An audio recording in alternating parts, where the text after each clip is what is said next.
Raz, dwa.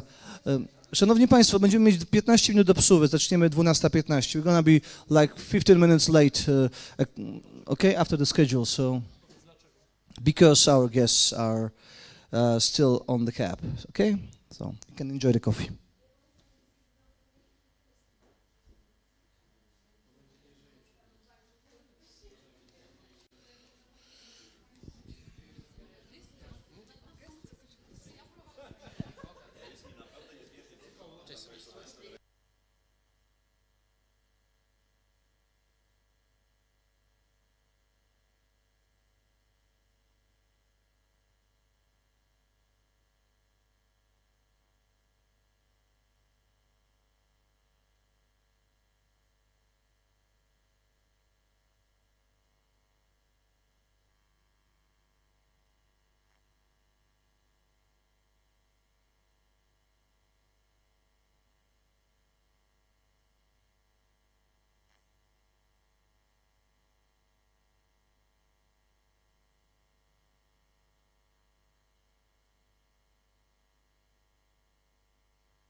C'è evoluzione teorica.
To działa? Okay. All right, ladies and gentlemen, please take your seats, fasten your seatbelts. It's a pleasure to open second free market roadshow conference this year in Poland. Yesterday we were in Warsaw. We were talking about free markets and their capacity to rebuild Ukraine after the war, also about European Union, whether it will welcome Ukraine or not, under what conditions. That was the topic of yesterday's chapter of our conference. Today we have a slightly different focus. Along with our partners from three institutions, actually, Copernicus Center, who are kindly doing an online transmission for us, Polish Network of Philosophy of Economics, and University of Economics in Krakow. We are able to organize this event here in Krakow, in this beautiful surroundings. Of course, this event is first and foremost organized by Austrian Economic Center. Some people from the center are not here yet, but they are on their way. I won't delay the beginning. I'll just say that we have three different panels with three different, very different topics. First one is about the ESG, the second about new technologies and liberty, the third one is about wealth, how we define wealth, how should we define wealth. We have many international guests, and like I said, I won't delay it any further. I give the voice to my colleague, Peter Palutkiewicz. Good afternoon, everyone. My name is Piotr Palutkiewicz. I'm the Vice President of Warsaw Enterprise Institute.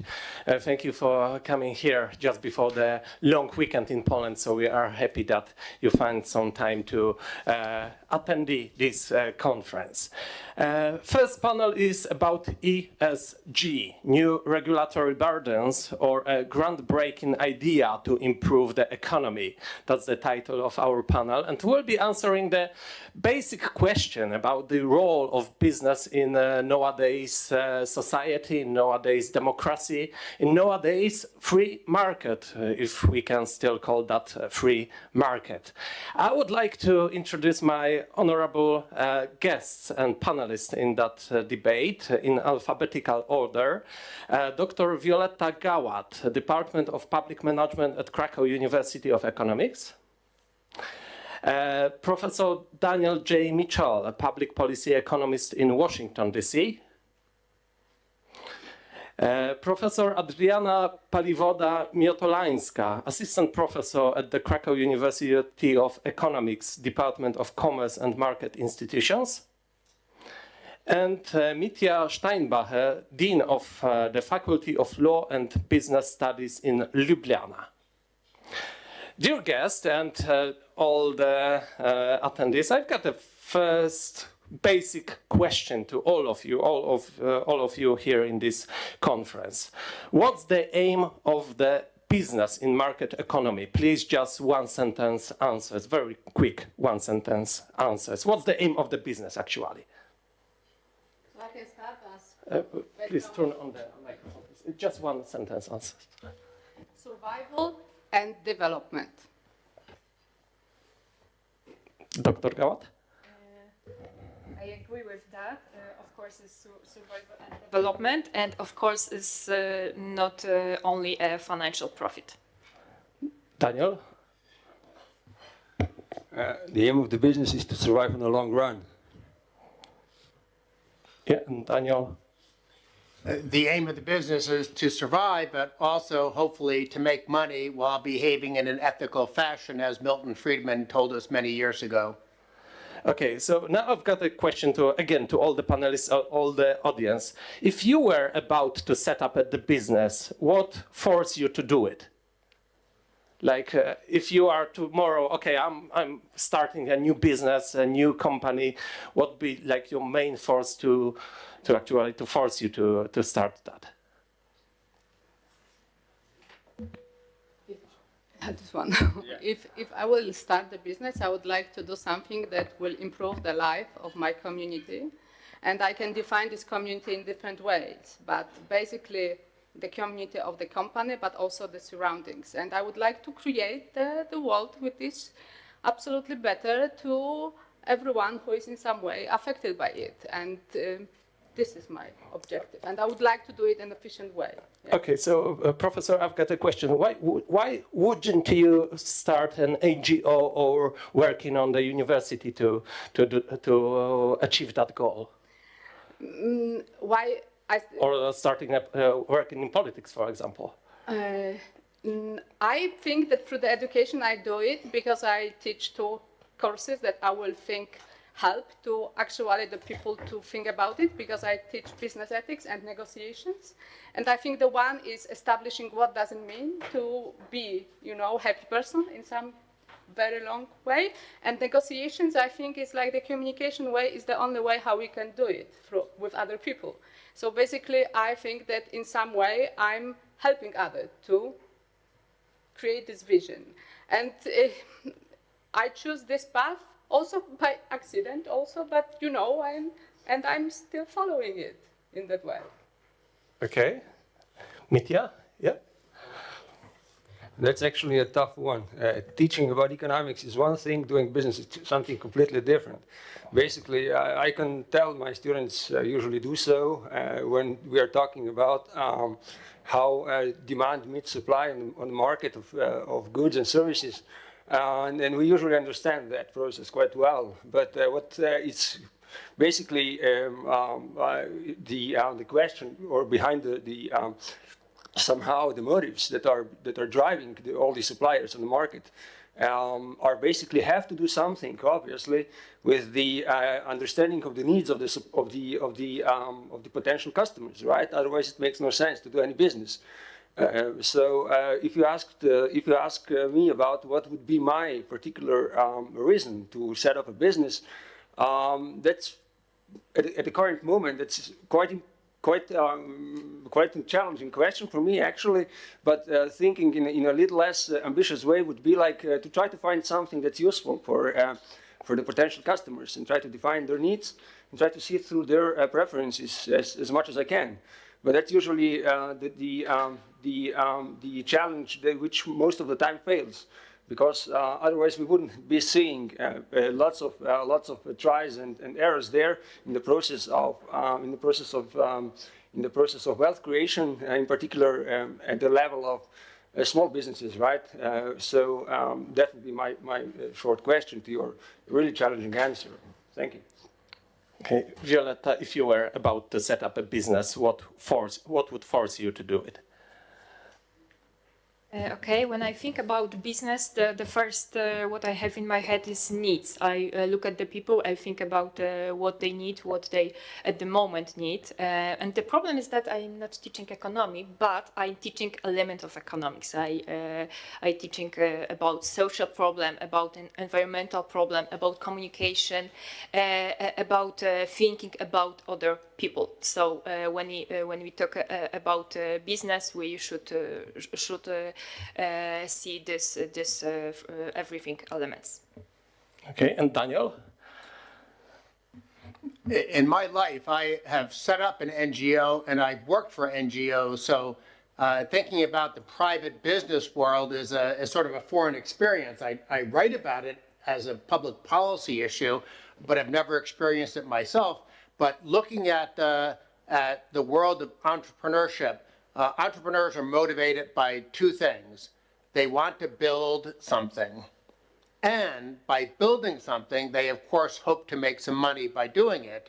And the key thing to understand about entrepreneurship, in order to be successful, you have to identify an unmet human need and figure out what you're going to do, what good or service you're going to provide that will fulfill those unmet human needs. Sometimes they're human needs that people don't even know about. I mean, we all have these smartphones now. Steve Jobs and others who were involved in creating that industry obviously had the entrepreneurial insight that this would be something that people would value. And the rest of us are now much better off.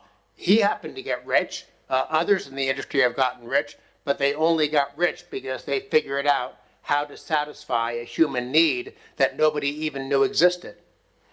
Yeah, well, I'm actually the graduate of Krakow University of Economics, and 16 years ago, on the first year of studying here, first semester, at microeconomics class, I was set in one of the first microeconomics class. I was set I was said that the main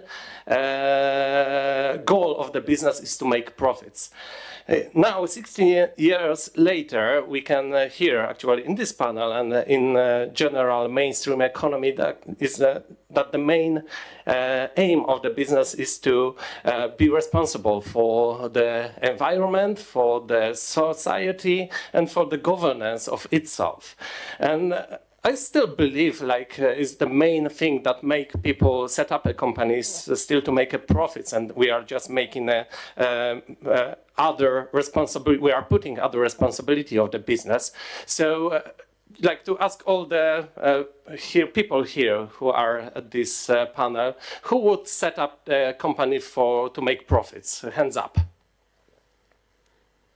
Okay, who would set up to affect society? Is that the issue that forces you to do it? Is it excluded? Or No, you can. Okay, to meet people's or consumers' needs. That was the other suggestion. Okay, so it don't exclude itself. Okay, so actually, I think all of those purposes are the factors that pushing people to set up the company. Can I ask about something? Yeah, of course. Because I understand that, for example, I mentioned that it's survival and development. I do not discredit the maximization of the profit, but I will go from fear of the organization. Profit is a tool, not the objective. To me, is very important.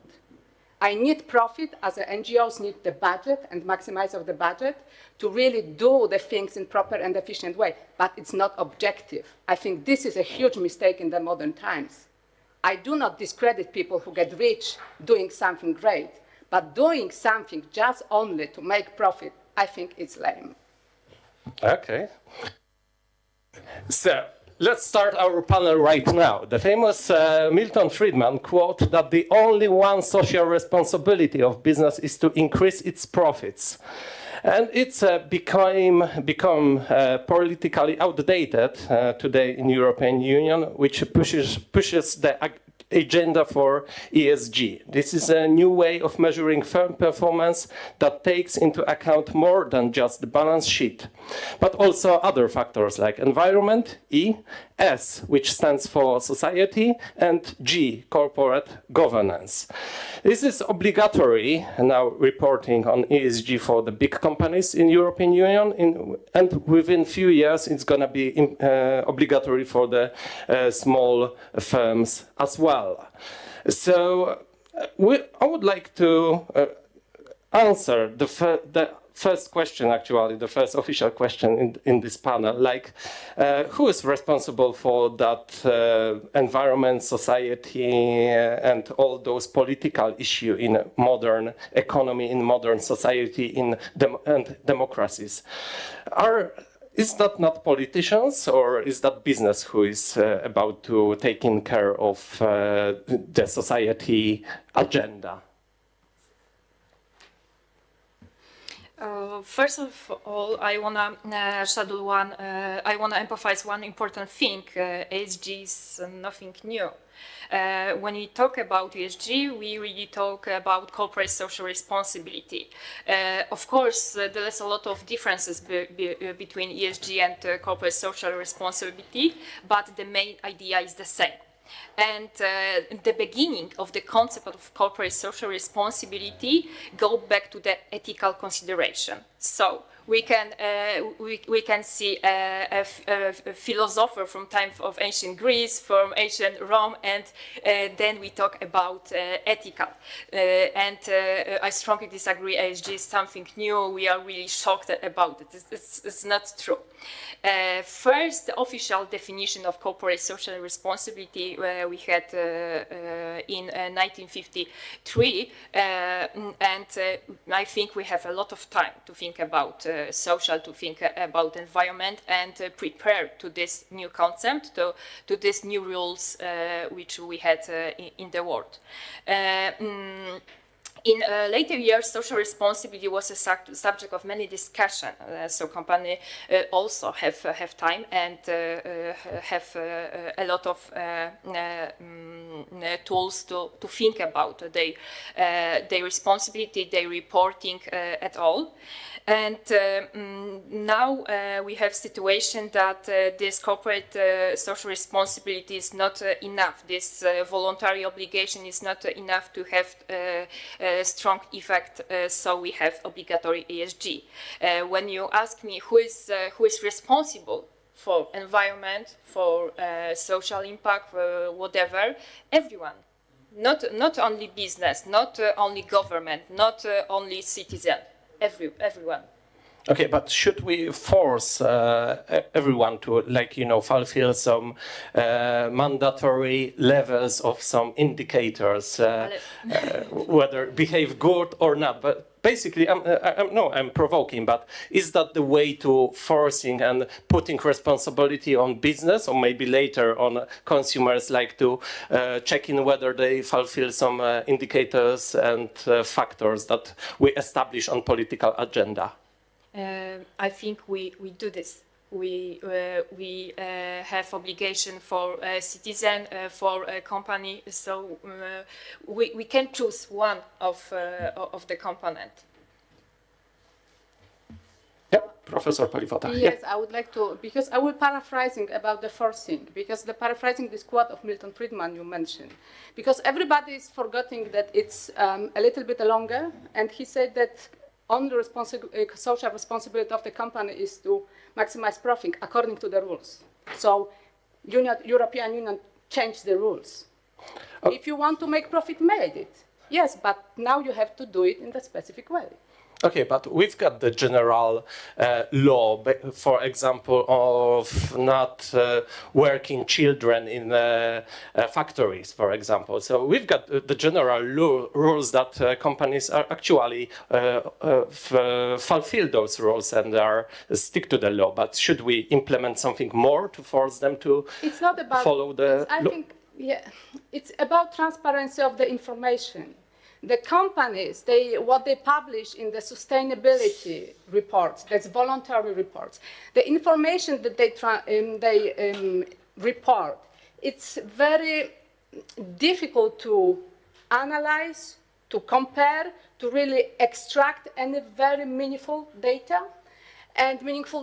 So basically what this directive is trying to do is building the database which actually give the analytics, investors, all the researchers, the accountable information that we can able to use to compare the companies and to see the environmental and social impact. And I don't understand how transparent information will not support free market, because it helps people to make rational decisions on the market, because it limits the boundary of rationality on the fact that we have access to the full information. And me, as a researcher, especially from communicative perspective, when you have experience with the sustainability reports now, or in the integrative reports, it's performative communication. It's not accountable data. So this is what European Union is trying to do, is if you really publish so many reports, because the number of these reports is increasing every year, the number of the pages of the reports is increasing in every year. So if you really give us a data, give us concrete, very explicit data that we can use and we can compare. And there is a strong support of the business unities also for this directive, because some companies are really engaged in these issues and they think that they build competitive advantage, but then don't want to clarify a little bit this environment, and that they will be able to compare what is really good, because there is a market for social responsible companies, and the people are willing to pay, because they need also, if we talk about needs, to have the companies who support the social and environmental issues. Yeah. Mitya, yeah. Oh yes, that's at the heart of our panel, right? So actually, since the initial question of yours went into the direction, what would a business person do actually, or think about before setting up a company, and now proceeding on with the additional, trying kind of feature of each entrepreneurial activity, which is actually to behave responsibly. That's something actually that's on large part expected of all of us. This means by our example of everyday's behavior, we do give a signal of our, do give a reliable information about our behavior, about our values, right? And the same way goes, the same thinking goes actually for the entrepreneurial activity as well. That's no other activity from any other basically activity in principle, right? So it's activity. So it's, if it's moral or immoral, it's about actually, this is another attribute of the activity, which is basically in a way a tacit attribute, which is not seen in the product that you purchase in the supermarket, right? There's no written that's like no saying or no label on the product that says, okay, this product is morally acceptable, and yet some other product on the same shelf is morally not acceptable. So that's not how we label products, right? So, and individuals as customers decide when they meet the supply on the market of goods and services what's moral to them and what choice they will take. But that's based on their values, how they approach and understand the surrounding world. And economic affairs are only one part of the world in which we all live. So each individual serves actually many roles in our lives. We are teachers, we are educators, we are students, we are, I don't know, we are kids. We start with no knowledge about the outer world, and then we develop all these skills actually for our survival. So now let me turn somehow or try to answer your question with respect to demands put on the business people about their corporate social responsibility and about these particular measurements of these different dimensions and features of social and corporate acceptability and appropriateness even in moral terms. So that's actually what this in practice does. This actually interferes with the market process as we know it actually, whereby this labeling of companies is actually taking place beforehand, before the products and services enter the market themselves. This means that there is some hidden player there which decides what is a good product from what is a bad product instead of customers, before the products enter the market, right? So that's the danger of such let's say understanding of the market process, and that's actually taking away responsibility from the customers themselves, actually trying to label them or somehow even accuse them of not being moral, right? And that's some authority that will now measure the appropriateness of this, or even civil society that will measure the appropriateness on different aspects of products and services that are exchanged on the market. That's ultimately the decision and the choice of the customers to do, right? So now, for instance, a nice example of that is the uproar of, let's say, Swedish farmers when they heard about, or when they actually, how they responded to the plans of re-entering Russian market with some vodka. They said no, they made a force on the company to withdraw this decision because they considered it immoral, right? So they made this by their action. They just somehow withdrew the supply of their ingredients to these companies. And what they did afterwards, they changed their mind and they changed their corporate decision. And that's exactly the correct way to go. Not by forcing everyone to follow some prescribed rules of morality, but just to somehow let this really dynamic micro world of demand and supply, let's say, decide the winners, if I may call them so. That would be my brief reference to your initial. That's an interesting point. So last year, being engaged in and active in the Russian market would be put as an ESG indicator in the European Union directive, or maybe not. So that's the answer, and that would be voting on the European Union level with so many advocates and so on. So you point out that the customers are the most is the quickest how to say that, the judges on the market, not the ESG indicators. Above all, much better and quicker. Okay. Yeah. Daniel, what is actually ESG in nowadays economy? is that just collecting data and some common standards for all of companies, or is it something more in the economy? In the United States, we have this big fight, especially in the education sector, about political correctness and wokeness. I assume everyone's heard of wokeness around the world. And you talk to people and they have completely different definitions of it. I talk to some of my left-wing friends and they think being woke and politically correct simply means that you're not a racist or a sexist. And that's good. I mean, I hope we would all agree with that. But then I talk to some of my right-wing friends, and they think being woke and being politically correct means that you have to teach all children that being white is bad and being a black is a victim, and obviously that's not a good thing. And so both sides have a concept that I think is correct. The problem is they're using two different definitions, and I think this also applies to ESG. I mean, it was just mentioned that Milton Friedman's quote was not just about maximizing profit, it was about maximizing profit consistent with ethical norms. Now, obviously, you can have debates about what are ethical norms and things like that, but with ESG, you talk to one person, yeah, don't like kill your competitor, that's not ethical. Don't dump pollution in your neighbor's backyard, that's not ethical, and everyone would agree. We like ESG. The problem is that some people in the United States, and I confess I'm not nearly as familiar with what's happening in the European Union, but in the US, some people see ESG as a way of saying that stakeholders matter more than shareholders. And what are stakeholders? Well, stakeholders is whatever you want it to mean. And usually in the US, stakeholder means a labor union, some interest group, or something like that, that wants to in effect have control over the decision-making process of a business. And if that's the case, and if you're having politicians starting to intervene more in the market, I get a little bit suspicious. And I guess I agree with what was just said, that I want consumers ultimately to decide what the standards should be. But I'll warn you about this.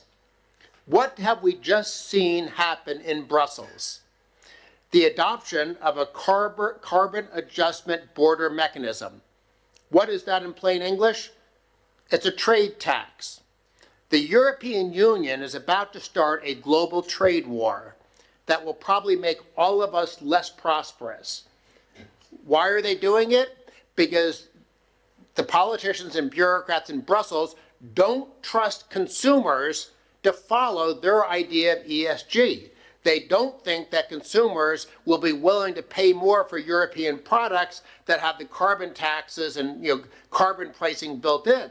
So they're going to say, we're not going to allow imports from India and Africa and Latin America and other places that don't have these so-called ESG criteria in terms of carbon emissions.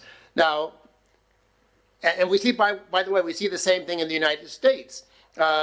Politicians are already saying, it's unfair to have trade from Mexico or China because they're low-wage economies. And if you ask on polling data, the average voter will say, yes, that's unfair. But what does the average voter do? The average voter goes to Walmart and he buys things made in Mexico and China. Companies like to maximize profits. Consumers like to maximize utility. And what does that mean? What does that economic jargon mean? It means consumers want to get the most for their money. And so consumers are doing exactly what companies do.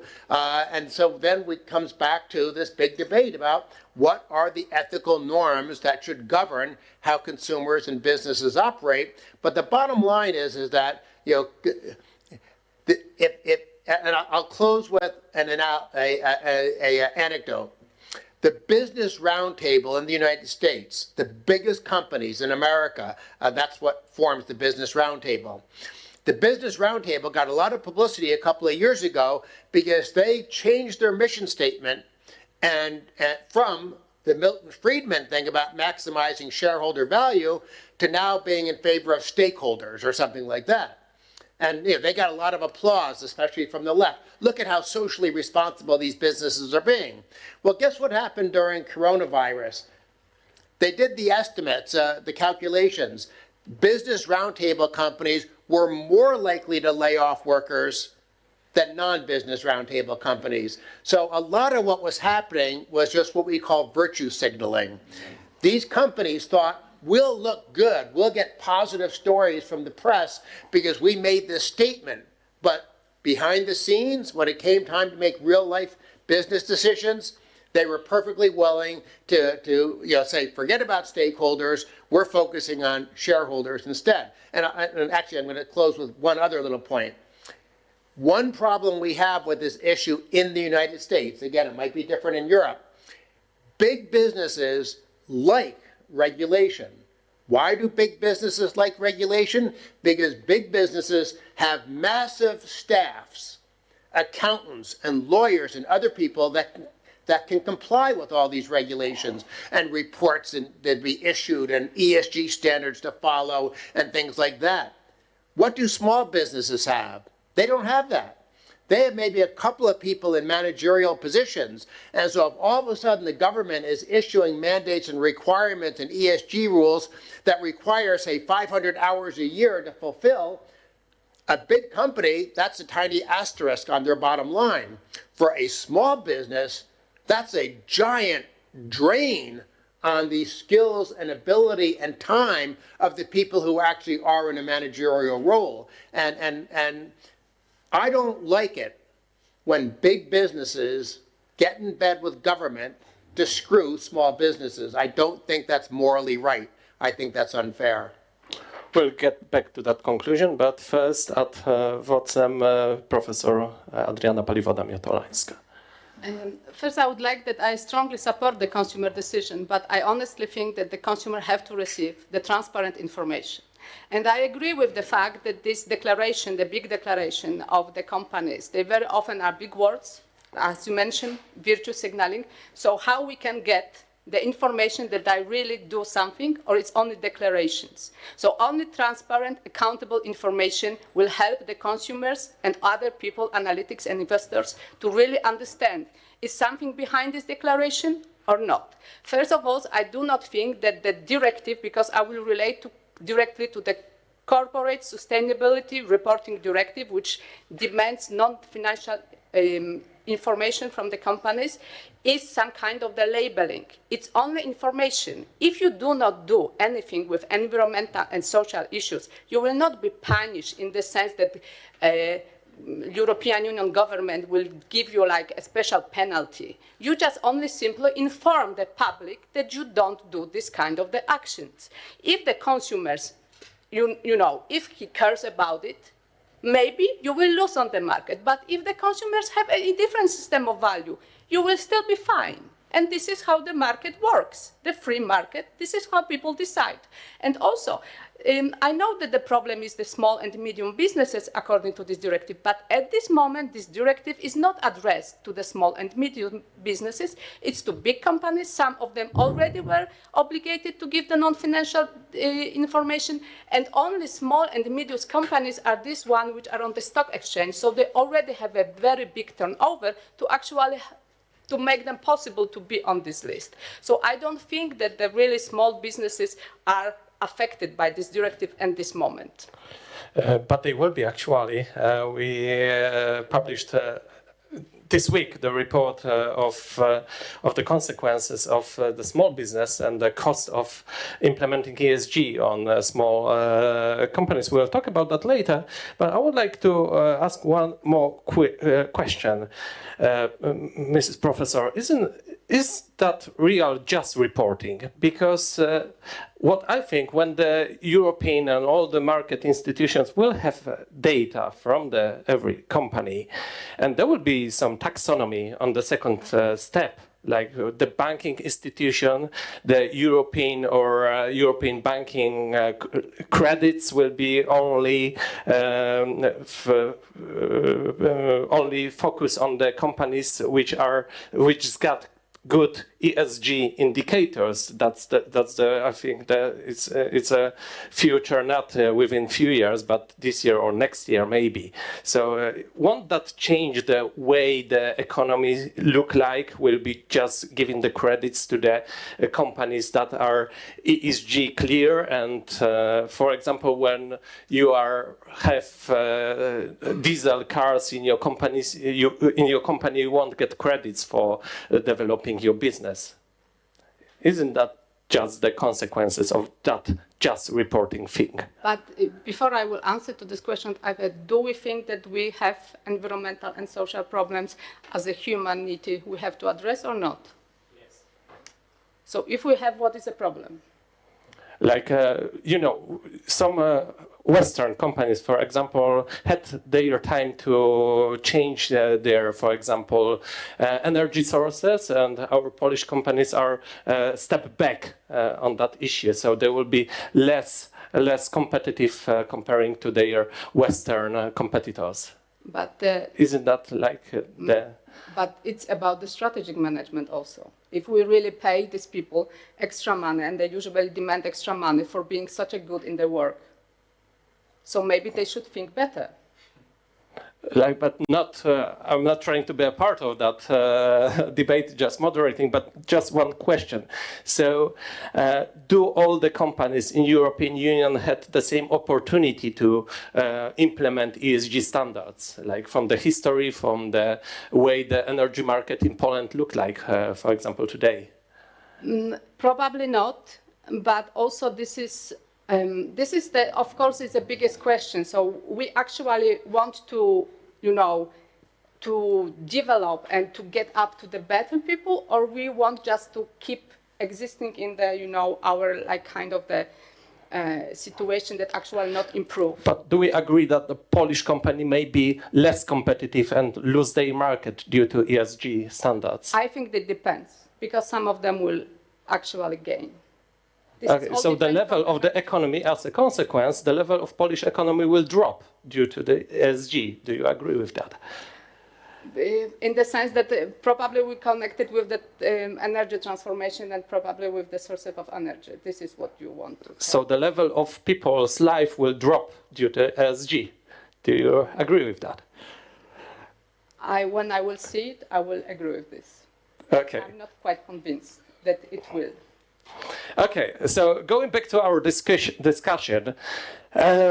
are talking about the corporation that actually Daniel mentioned, that we, the big corporations are prepared for more regulations, are prepared for ESG standards. What about small businesses in Poland, for example? Dr. Violetta Gałat? One more thing, when we talk about a Polish company, we can't see only like national. We have a lot of global companies, so they are in another level of their responsibility. This is important when we talk what will be next.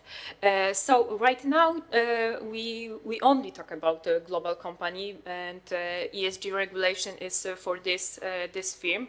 In the future, we will talk about small and medium business, but the most important thing is that for this company, European Commission prepare another criteria. So right now we can compare and we can decide how they do this. They can do this or not. This is not this moment.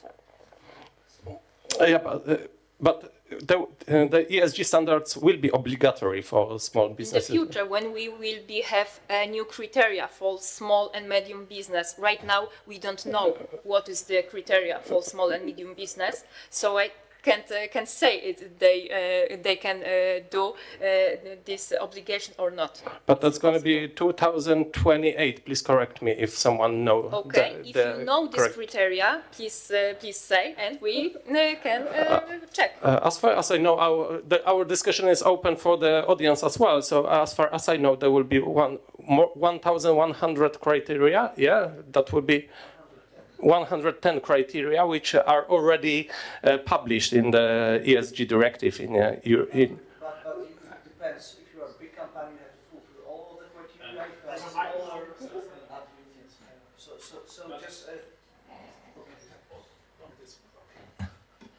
I advise you all to read the report because it's precisely described there. It's I guess too short time to say it in details, but there's 110 criteria. Not every company obliged to fulfill them is obliged to fulfill all of them. The largest companies are obliged to fulfill all of them. So you wouldn't expect a small company to oblige, let's say, a small production firm to oblige like inclusivity criteria in terms of race, for example, because it's been stupid to do it in Poland, right?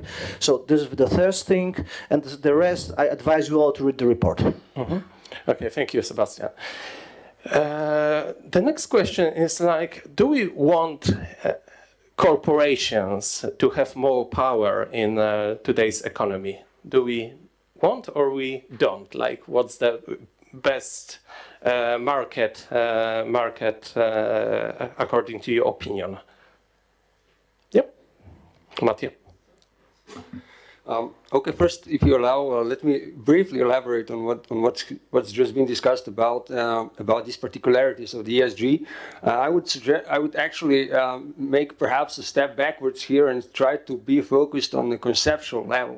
What this actually means in conceptual terms, in terms of understanding how markets work, in terms of the interference between shareholders and stakeholders, as Dan mentioned before, and what is the role of the stakeholder and what is the role of the shareholder in principle terms. Not that we would tell them what to do actually, or that someone would tell them what to do, but what are the roles they are playing actually.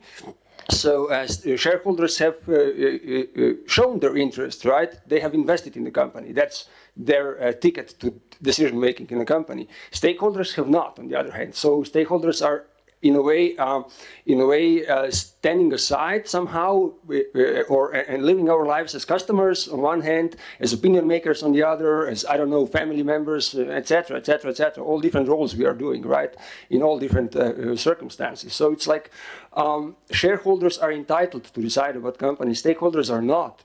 So, and now what we are doing now is trying to somehow force the companies to follow the needs and the demands of the stakeholders by providing reports to them, to stakeholders, what's going on on the company, right? So it's like introducing another layer of this informal. Let's say this first step is of course a little bit less formal, more informal, but it's a step towards giving the power of decision making outside the companies. So that's the perhaps the evolutionary step that's still ahead of such policies that always and usually start with good intentions, right? So, and then back to your question. So it's like it's to me it's like basically. Somehow irrelevant how we call all these different provisions of rules that are being put in place. What for me as an economist matters is the economic impact of such rules in general. So it's like that's the tool by which at least myself and my in terms of how I perceive the economic affairs of the society, how it works, will go on. So it's like hard to say at this moment.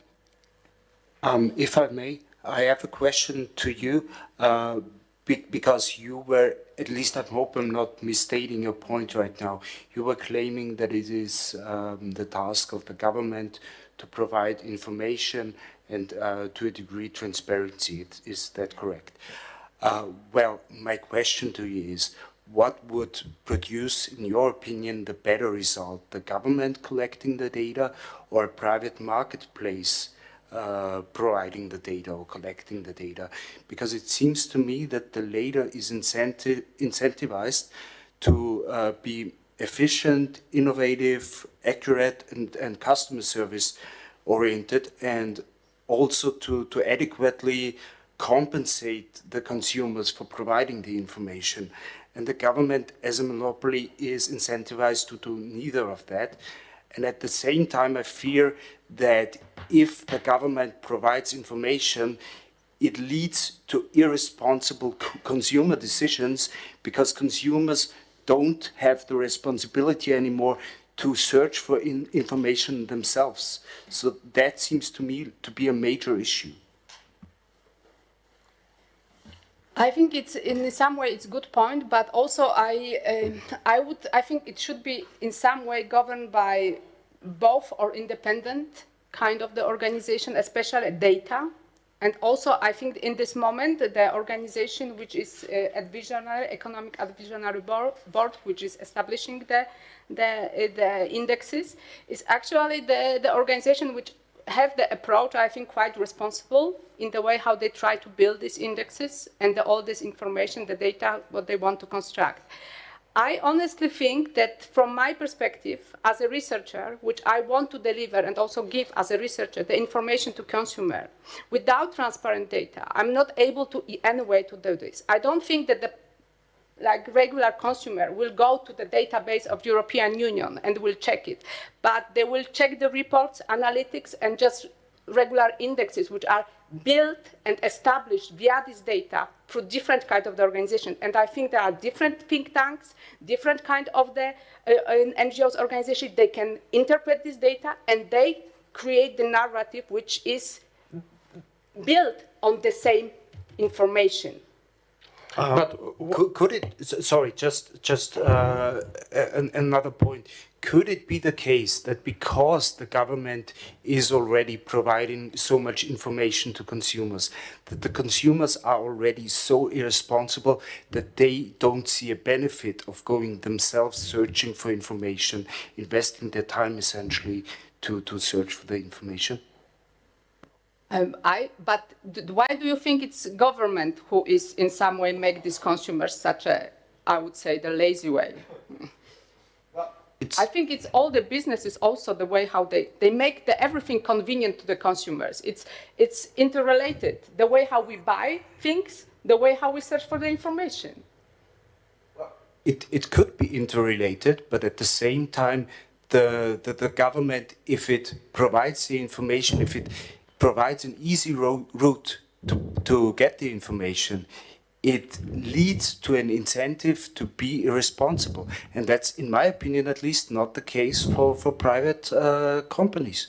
I don't see where the irresponsibility aspect would come from when it comes to private companies. I think because the private companies very often they build the narrative which is suitable to them. And usually now the non-governmental information they usually build, when you look at the reports now, social and sustainable reports, the narrative is also always flattering to the company, despite the fact that they do not have real engagement. So they don't give the truthful information. So actually it's also inconvenient to the consumer. I like this brand. Oh, they say it's so wonderful, so I doesn't check if it's right. Nobody is able to check it because the information is transparent. Okay, I don't want to derail the discussion, so maybe let's talk more afterwards. So I would like to continue that discussion on a broader area. Like, what will be the political consequences of ESG? Like, we are starting from that just reporting, as we said, like then to true taxonomy, so giving the financial instruments to banks and all the political institutions to interfere into market based on ESG indicators, and then what may be the political and consequences for the democracies, nowadays Western democracies. First Daniel and then Violeta. Good and bad consequences. Yes. Well, let me also answer your previous question that I didn't get a chance to weigh in on about whether corporations should have more power. Corporations don't have power. Apple can't force me to buy an iPhone. General Motors can't force me to buy a car. The only way corporations have power is when they get in bed with government and they, in effect, get monopoly status or special favors or things like that. So I don't worry about corporations having power. I worry about government having too much power. And I worry about government having too much information. I don't remember his name. It's either Cooperthwaite or Copperthwaite, but the financial secretary of Hong Kong, back when the British ruled it, didn't collect GDP statistics because he correctly worry that if you start collecting statistics, politicians will want to start acting on those statistics and start intervening in the economy. And that sort of captures my sentiment. But now to answer your latest question, let me again cite some real world examples from the US why I worry about ESG, at least the way that some of my left-wing friends interpret it. During the Obama administration, they had something called Operation Choke Point. Sounds important, like we're going to stop some really bad people from doing things, right? No, it was designed to basically make it so that certain legal companies, primarily, gun makers and things like that are politically unpopular in some circles, could not get access to banks. And today, that still exists. Perfectly legal marijuana dispensary companies cannot get access to bank accounts and credit card processing and things like that. So you have the government, simply because it decides that certain products, even though they're totally legal, politicians and bureaucrats decide we don't like that product, so we're going to use our power as regulators, because believe me, no major bank in the United States wants to get on the wrong side of regulators, because regulators can make their life miserable. So if the regulators are saying, we don't want you lending to gun companies or marijuana companies or oil companies, these are all things that are being done or being talked about. If you start having politicians and bureaucrats using so-called ESG standards to go after companies that they think are doing things that just are against their ideological biases, I don't want the government having that power. It's already being misused in the United States, and I do worry that the more government gets involved, the more you're going to see forms of intervention and discrimination that are wrong. If you want to decide to criminalize and make something illegal, I mean, I'm a libertarian. I think the drug war is stupid. You make something illegal, you encourage organized crime, so I'll make an argument that drugs should be legal. But if you want to make drugs illegal, fine, make drugs illegal. But don't make them legal and then say that you can't get banking services because of some silly ESG rule that some bureaucrat has decided. That gives you the worst of all possible worlds. Anything good about ESG, Daniel? There's lots good about ESG if it's defined as behave honorably. Don't kill your competitors. Don't dump pollution in their backyard, things like that. So, and that's why earlier I said, how do you define it? Just like political correctness can mean something good, political correctness can mean something really evil. And unfortunately, the debates, at least in the US, get very confusing on what these different terms mean. And I know that in the US, some of the advocates of ESG have very specific goals to give the government a lot of power to interfere with the operations of a company in ways that I wouldn't like. On the other hand, when they're giving their speeches, it all sounds perfectly nice because it's the conditions that all of us would agree on. Good and bad consequences of ESG. Violeta Gałat. Okay, I start. Consequences of ESG. Yes, for goods.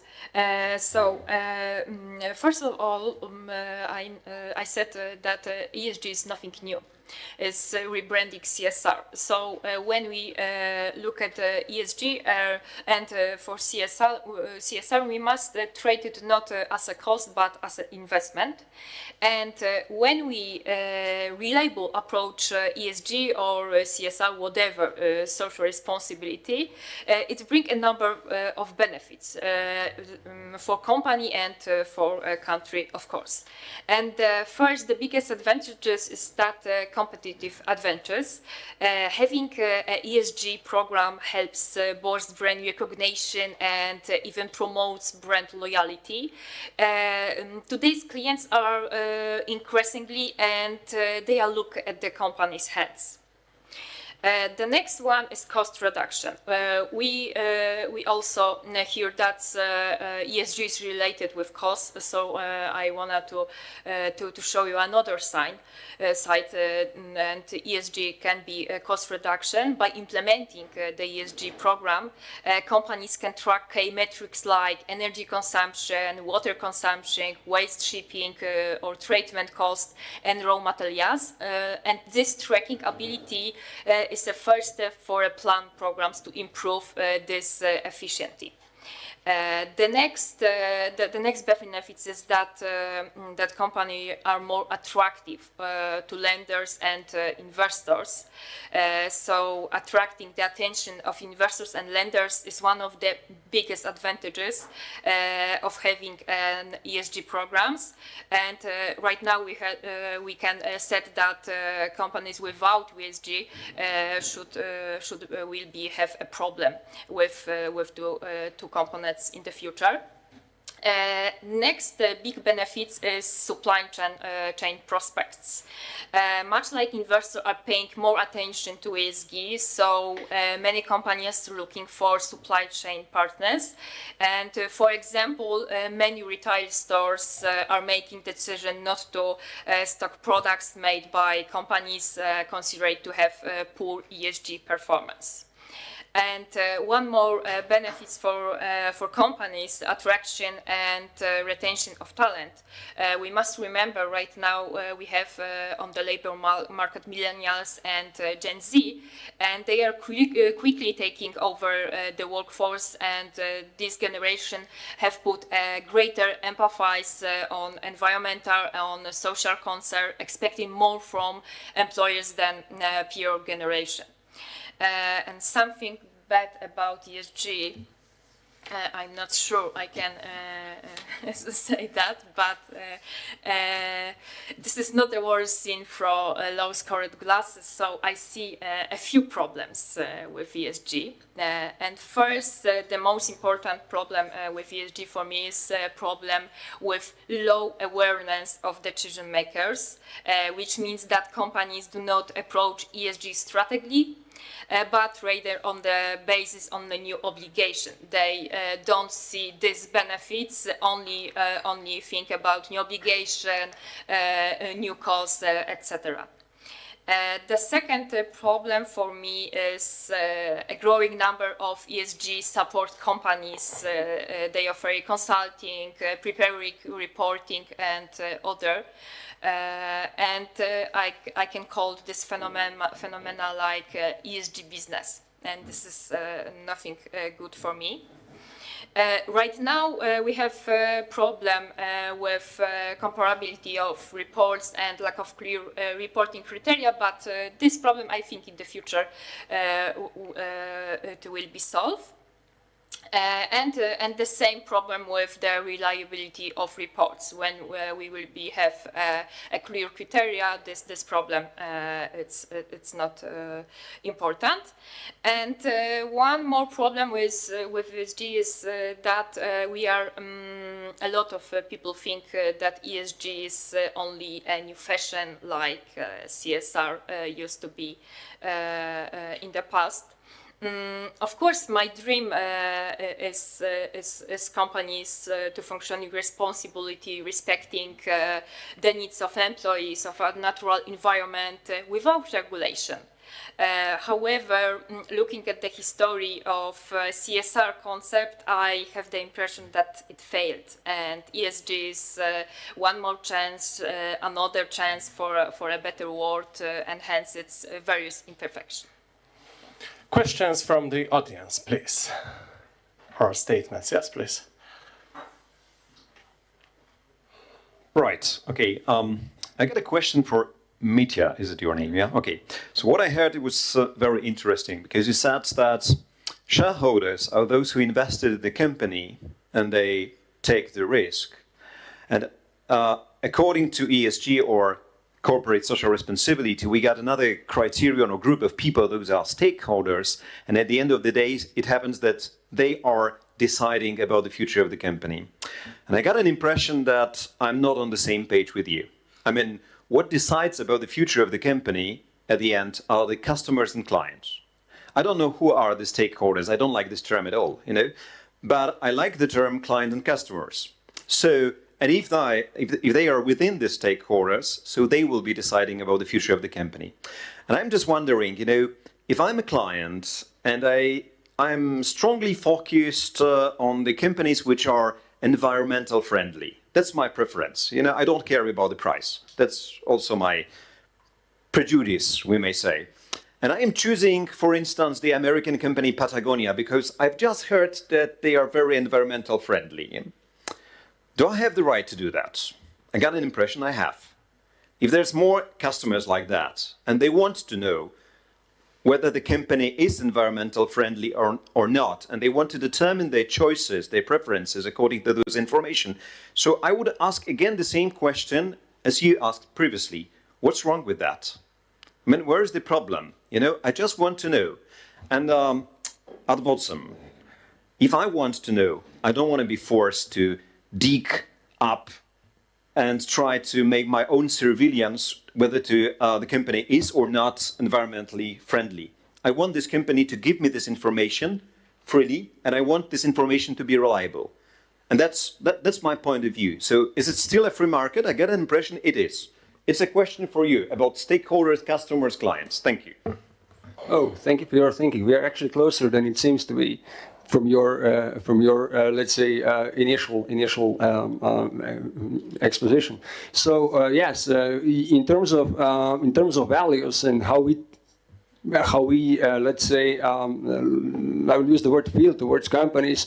It's of course a matter of choice, which is in the preference bundle of each individual. So that's a matter of preferences. And what I mentioned, perhaps I wasn't so clear enough or wasn't focused too much on that particular aspect of the demand and supply, which is actually having to do with customers putting pressure on the suppliers, which is perfectly normal activity on the market. So, and that goes in this bucket, I suppose. Your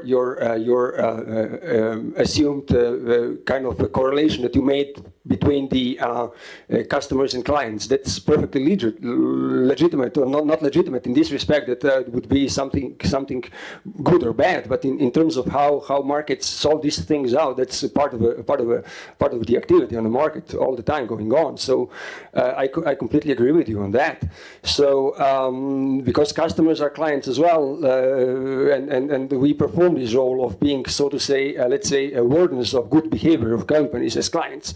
So, but what has been done with these initiatives and how far they have come, the initiatives of these corporate social responsibility and ESG type of demands on companies is kind of something that is basically has more to do with stakeholders that are neither clients nor customers. That is to say, let's say civil society groups of different vested groups of people that have interest in controlling the companies, but haven't invested in the company neither as customers nor as investors, direct investors, right? So it's like giving somehow or attributing or somehow expanding the operation of the market by adding to a market an agent which actually basically performs some let's say the role that's neither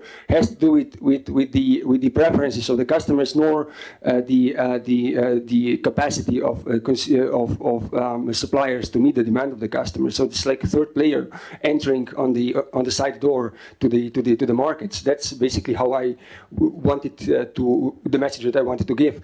Was it helpful for your answer, or? Yeah, it was. But this directive, the European Union directive, as far as I understood it, is for clients, is for customers. Mm-hmm. It's for giving me the information, and that's all. That was my understanding. Maybe you could comment on that, because perhaps I understand the stakeholders. I don't understand the concept of the stakeholders at all, but I'm thinking about me as a client, as a customer. Yeah. It's a legitimate role of the government to give information which is at hand, to break the asymmetry of information. We call that in theory. So that's the legitimate role of the government, but in theory, that's unlimited, basically. What kind of information? Is it then somehow this information, if it's transparent, to me, it's okay, but I seriously have doubts on that type of approach, that it provides really transparent information and that it increases transparency. Rather than that, I have my fears in a similar way that, as Dan expressed before, that it would actually increase the corruption in some way. This hidden interference, or the exchange of power between civil society and politicians, and then force the behavior from this perspective on towards the companies. That's basically the fears that I have with this type of approach. But otherwise, providing information that's easily accessible, that's transparent, that's very cheap to get, is perfectly legitimate as far as my understanding of the market economy works, because it's like the decisions are based on information, right? So it's like, and there's a lot of information asymmetry there. Yeah, so we're running out of time. Let me just have one quick question. I see that Dan is wanting to ask something, but short question to the supporters, or to you. But short question and short answers, please. Who look favorably at the stool. Well, so if ESG is good, then why do we consider? I think that we all do consider Chinese social credit a bad thing, because it's just the other side of the coin. Here in Europe, we look at the companies and we require them to give a transparent information about themselves in this ESG area. In China, they look at the other side of the coin, at the consumers, at the citizens. They require them to give a transparent information about themselves, about the criteria such as decency, about their willingness to break or to abide the law, and so on. So why do we intuitively are against the second, the Chinese way, and why some people can be in favor of ESG? Those two things are pretty much similar. I do not agree with this. First of all, the social index is behavioral data and very often collected without knowledge of the people. And I think that a regular citizen of China doesn't have any information about how the algorithm is constructed and what the information taken into the consideration. In case of the European Union and CSR directive, it's definitely different. There are multiple groups who are taking part in establishing the rules and also the indexes, and it's not that something is taking out of the vacuum and really government is really taking. And first of all, I think the companies will have to give the information, but they don't have to be environmentally and socially engaged. If you do not want to do this, don't do this, and will report that you will not do this, but maybe you will lose the contract. Yes, there is a risk, but this is the free market. I'm sorry, but I have to update you. In China, they do know what social credit is. I can. They know the rules because it's all in an app, and if they follow, they got price. If they don't follow, they just such as Peter mentioned, the banks that are limiting credit lines to not ESG friendly companies. If China a citizen doesn't follow a rule, he has or she a low social rating. The prices of, for example, trains are going up. He is declined of using the trains. So these are still similarities. And in the terms of awareness, the difference is very slight. Really, I advise you speaking with Chinese. I will check it, but I think that it's exaggeration, a big exaggeration, this comparison. Final statement, Daniel Mitchell. Yep. I was just going to make a quick point that sometimes getting more information doesn't have the result people want. John may actually know more about this, but under our Securities and Exchange Commission, I believe, there were all sorts of rules that were designed to force companies to be very upfront about what they pay senior management, CEOs, CFOs, stuff like that, because that was always hidden in the annual reports in ways that made it hard for ordinary people to decipher. Well, one of the consequences of that is that pay for those people has now gone up at a more rapid rate. Why? Because it's easy for CEOs to see what other CEOs are making. And you got this sort of competitiveness, the CEO of that company is making $8 million, I want to make $9 million and stuff like that. So Well, it's good for CEOs, but it's not. I think the purpose of it was, well, we'll put this information out there, and shareholders will say, oh, these CEOs are making too much money, because, of course, it was driven by the class warfare.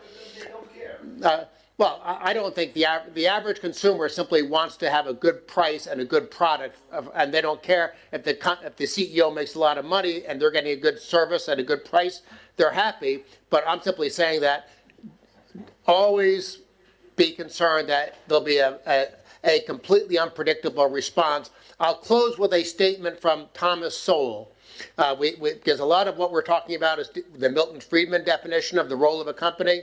Thomas Sowell has a very famous quote. I won't have it exact, I'm sure, but nothing could be more foolish than giving power to people who face no financial consequences for being wrong. And that's what worries me about giving politicians and bureaucrats more power, because ESG, at least in the US, is not just about creating more information. It's giving politicians and bureaucrats more power to interfere with the running of companies, and they won't pay the price. Consumers and workers and shareholders will pay the price when those politicians and bureaucrats screw up, as they inevitably will. Last short comment from the audience. One of the reasons that stakeholders has caught on so much is because it's ambiguous. Stakeholders refers to anyone and everyone who has an interest in the company's success. That's customers, employees, shareholders, potentially others.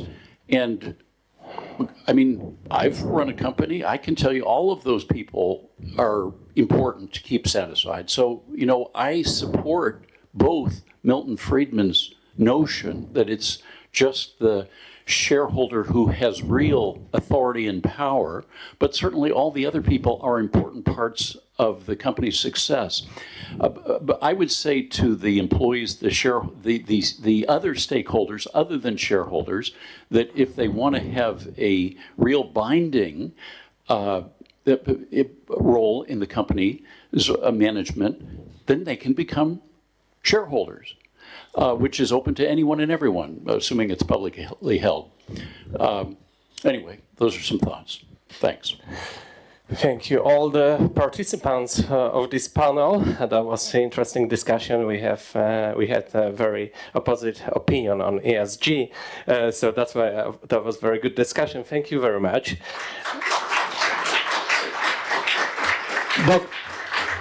Dr Violeta Gałat, Professor Daniel Michol, Professor Adriana Paliwoda-Matiolańska, Professor Mitja Steinbacher. Thank you very much.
Okay, ladies and gentlemen, I'm going to have a privilege to lead the next panel.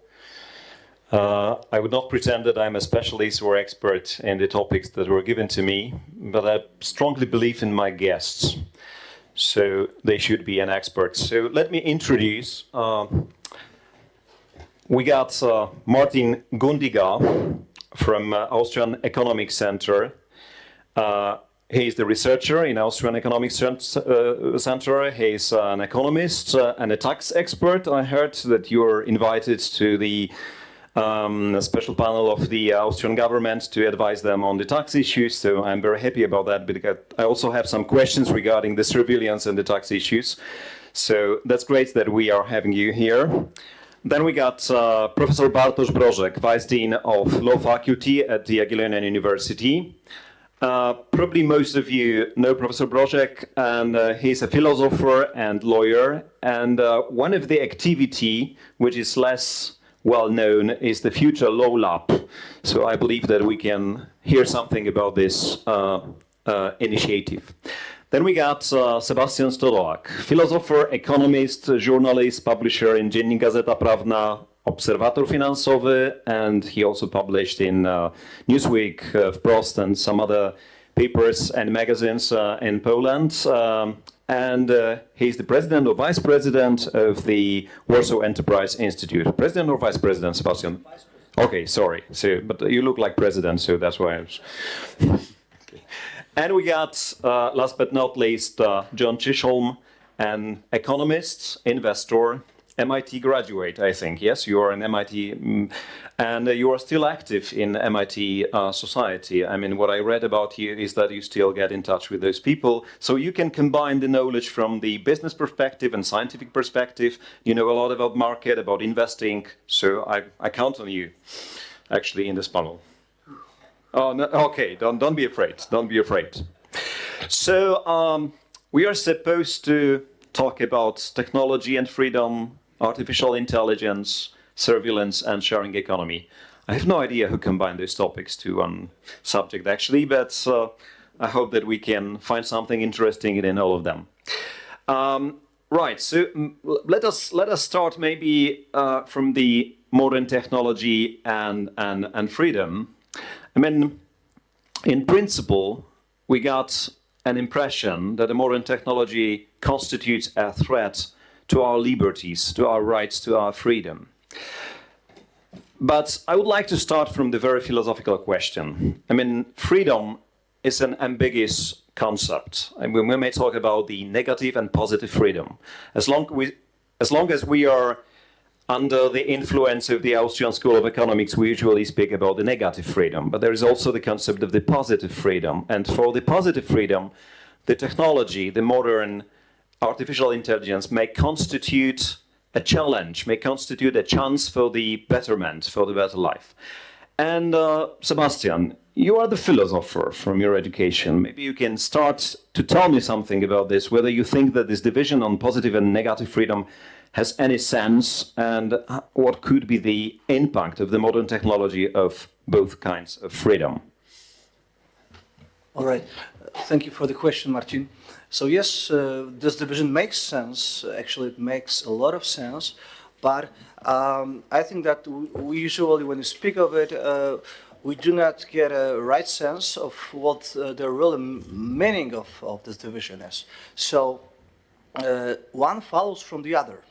Usually when we think of it, we think of two separate kinds of freedom. Like there's this negative freedom, freedom from government, for example, freedom from coercion, and positive freedom, freedom to do something, to have something, to be something, whatever. So there is this, I would say, artificial division between those two notions, which we should eradicate. We should get rid of it. Actually, one follows from the other. And which follows from which? Of course, the positive freedom follows from negative freedom. First, you have to have the negative freedom to be able to do things, to be things, to have an access to various things. So, having said that, how do technologies act here? I would say that their role is quite positive. So they enhance our negative freedom, when we look at the internet as a phenomenon, not only at the recent happenings, invention of ChatGPT and so on, but it's an entire entirety. When we look at it, we see that it actually widened the scope of our freedom from government. It gives us a lot of space with no interference, with no compulsion, with no coercion. So I would say that up till now, the new technologies on the net, they're beneficial to our negative freedom, choose enhancing our positive freedom. That's all all I have to say about this question. Thank you. You're really sure that the negative freedom can be enhanced by the... Oh, sorry. You're really sure that the negative freedom can be enhanced by the technology? What about surveillance? What about, you mentioned probably, or someone here, about the surveillance in China? Mm-hmm. So yes, of course, there are dangers, but the dangers come from the interference from the governments. Nobody forced me to use Facebook, and actually I'm limiting my usage of this platform. But, well, I've heard that Mark Zuckerberg has some strange meetings with American Congress, also behind closed doors. So that's where the risk lies, when the suppliers of the new technologies are getting in touch with the power, with the politicians. So yes, you're right, and China is a perfect example of the total unity between the business and the government. That's a huge risk. That's what we should be very careful about, and what we should fight to keep the division of. Bartosz, next philosopher in our team, what would you say? Hello, everyone. I think it's customary to begin by thanking the organizers for the invitation, but I will not do that. And the reason I will not thank the organizers for inviting me is that you have put me in a really troublesome position, because the questions that we will be discussing, the issues that we will be discussing, can either be answered in a trivial way or are really unanswerable, because they pertain to very complex phenomena. That's the typical answer for the philosopher. That's only the beginning of the answer. Okay, go ahead. So I'm in a really troublesome and difficult position. I have two choices. The first choice is maybe defined by what yesterday the famous British tennis player Emma Raducanu did. There was an interview. The journalist asked her 16 questions, I think, and she replied all the replies. When they counted the number of words, there were 58 words to answer 16 questions. So that's one of my options. But I wouldn't do that to my good friend Marcin Gorazda, so I only have the second choice, to try to be controversial. So I will try to be controversial, although I do reserve the right to plead the Raducanu if the circumstances arise.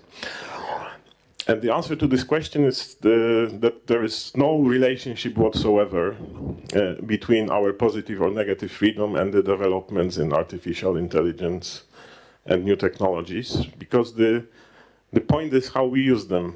We can use them in such a way that we enhance our freedom, positive or negative. So there is no causal relationship. In a way, still being controversial, I would say that new technologies are like gravitation. Does gravitation enhance our positive or negative freedom or not? No, it really doesn't. It's just a fact out there in the environment. And the same holds for new technologies. They are just out there. They are part of our environment. This is the environment in which we need to interact with one another, make decisions, and so on and so on. And in this way, in some cases, we can, argue that this kind of using new technologies or some sophisticated algorithms is something which enhances our positive freedom or negative freedom. Under other circumstances, it inhibits them. But I don't see, there is no there is no easy, simple connection between the two, and therefore I'm tempted to say that there is no connection at all. I noted it down. I will go back to that because I think it's very provocative. So, John, do you have any observation on that? I mean, you are the founder of the companies which were based on the modern technology. Do you see any impact of those companies or other companies when you're an investor on the improvement of the people's life? I mean, on the freedom, negative or positive freedom, or whatever, because we have just heard from Bartek that there is no relation, actually. So what's your opinion on that? Well, oops. There we go. Modern technology has definitely improved our positive freedom. I started my first company in '92, my second company in '97, and my third company in 2013. Back in the early '90s, what required a development team, software development team of 12 people, only required a software development team of 6 people by 1997, and only required 1 or 2 people by 2013, because the software development platforms had become so much more powerful over there. I remember how challenging it was, for example, to accept a credit card over the internet way back in the mid-90s. That was high technology. Now that is trivial. So new technologies have made it easier to be innovative, to try new things, to innovate. And maybe innovation is just one aspect of positive freedom, but certainly it's an important aspect. Every time a new product or service comes to market, there are new opportunities. You can improve the product or service by making it faster, cleaner, smarter, whatever adjective is applicable. The companies that are providing the products and services have needs, marketing, sales, inventory control, you name it. And very often new products and services create needs around them. For example, electric vehicles create the need for charging stations. So there have never been as many products and services on the market as there are today, and so there have never been as many opportunities to satisfy new customer needs as there are today, because every time a new product or service comes to market, yes, needs are being satisfied, but also new needs are being created. I think of it as a very high-dimensional space. We can only think in terms of 3 dimensions, but imagine a much larger space with millions of dimensions, one for each customer need. Well, the more needs there are, the bigger the space, and the more people can innovate without bumping into each other and having to compete directly. That's a win-win. That increases positive freedom, it seems to me. What decrements that positive freedom is when a regulation comes along and slices that huge high-dimensional space so that anything on the other side of this plane is disallowed. Well, just imagine if you keep inserting planes of regulations on all different dimensions of that space, what had been an infinite space gets smaller and smaller and smaller. And there are fewer and fewer opportunities. You have more and more entrepreneurs who are competing more and more directly with each other in a smaller and smaller space because there's no place else to go. That turns what should be a very positive sum situation into a negative or zero-sum situation. So yes, as Sebastian was saying, I see it as primarily restrictions imposed by governments that I cannot escape from that limit my positive freedom. Right, so you don't see that the governmental regulation may actually contribute to our freedom if they restrict the power of the big corporations?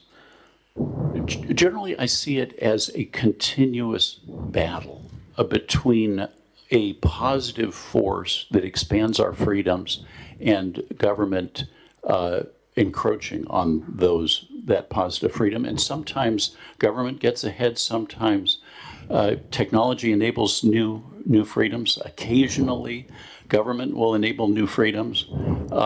If there's a Supreme Court decision that honors a personal freedom, But generally, it's an adversarial thing, it seems to me. Right.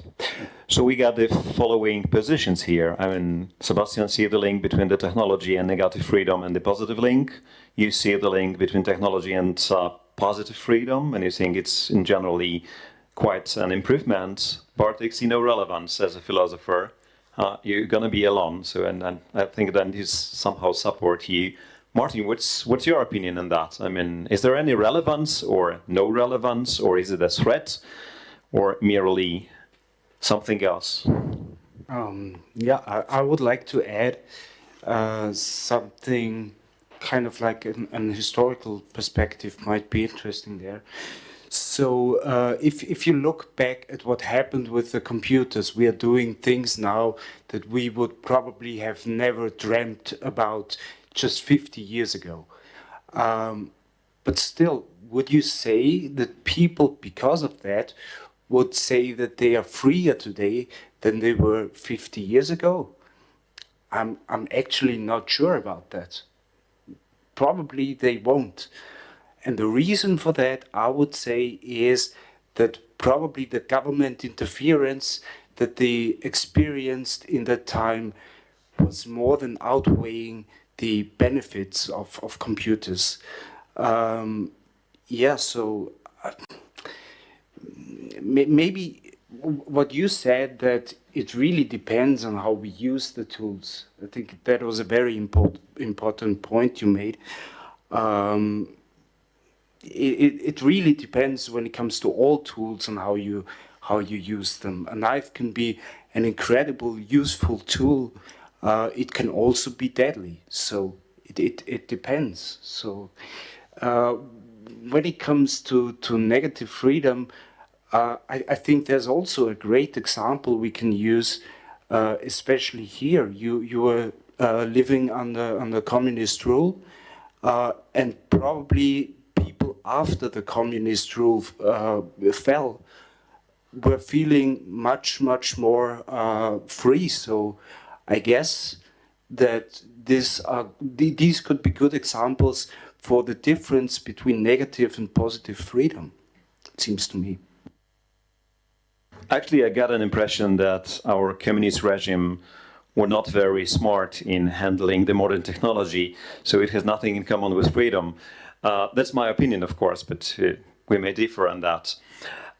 Okay, let me be more specific, because when I was introducing the concept of the positive freedom, so I got an impression that in principle, like Sebastian said, or John, that we, by the technology, we may improve people's life. If we are improving people's life, so then we make this life better, we are increasing the positive freedom. But on the other hand, we got another problem which is often posed as a threat. I mean, if there is a modern technology, so a lot of professions, a lot of jobs may become redundant. Yeah, so the people will be losing their job, maybe. I don't know, that's going to be the question for you.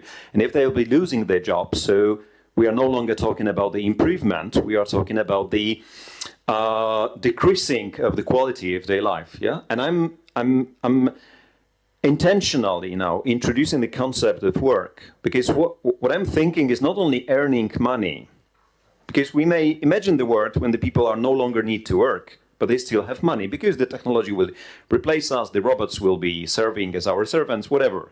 Yeah, but the problem is that work constitutes the important part of our life balance. Yeah, so it's something like a self-realization. Yeah, so the question is, do you really think that we may find a lot of our jobs redundant, and we may find ourselves in a world when we have no purpose, when we are no longer needed by the society because we are replaced by the technology? Do you think it's a threat or not? How do you find it? Bartek, you see no connection still between the technology and the improvement of our life, positive freedom. So you need to comment on that. You know, I already feel not needed in the society. So it's already happened for me. If I may comment, I need you very much. I need you. Yeah, I'm doing my best. I would like to come back to a related question of whether the development of technologies in any way extends this field of possibilities. I said there is no connection, and I would stick quite seriously to this claim. First of all, I'm not really sure how to measure the size of the field of possibilities. Yes, it is a fact that once we have computers, we can do much more things that was possible before the invention of a computer. But the invention of a computer also caused some of the possibilities to disappear. Like the fact that we have all those new technologies, all this civilizational progress, resulted, for instance, in the fact that there is 7 or maybe even 8 billion people in the world.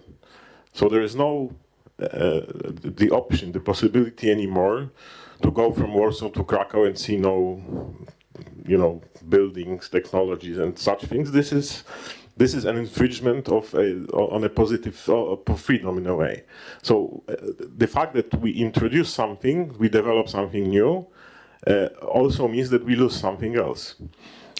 So this is one thing. The other related to that, Marcin, you said that the technological progress made people's lives better.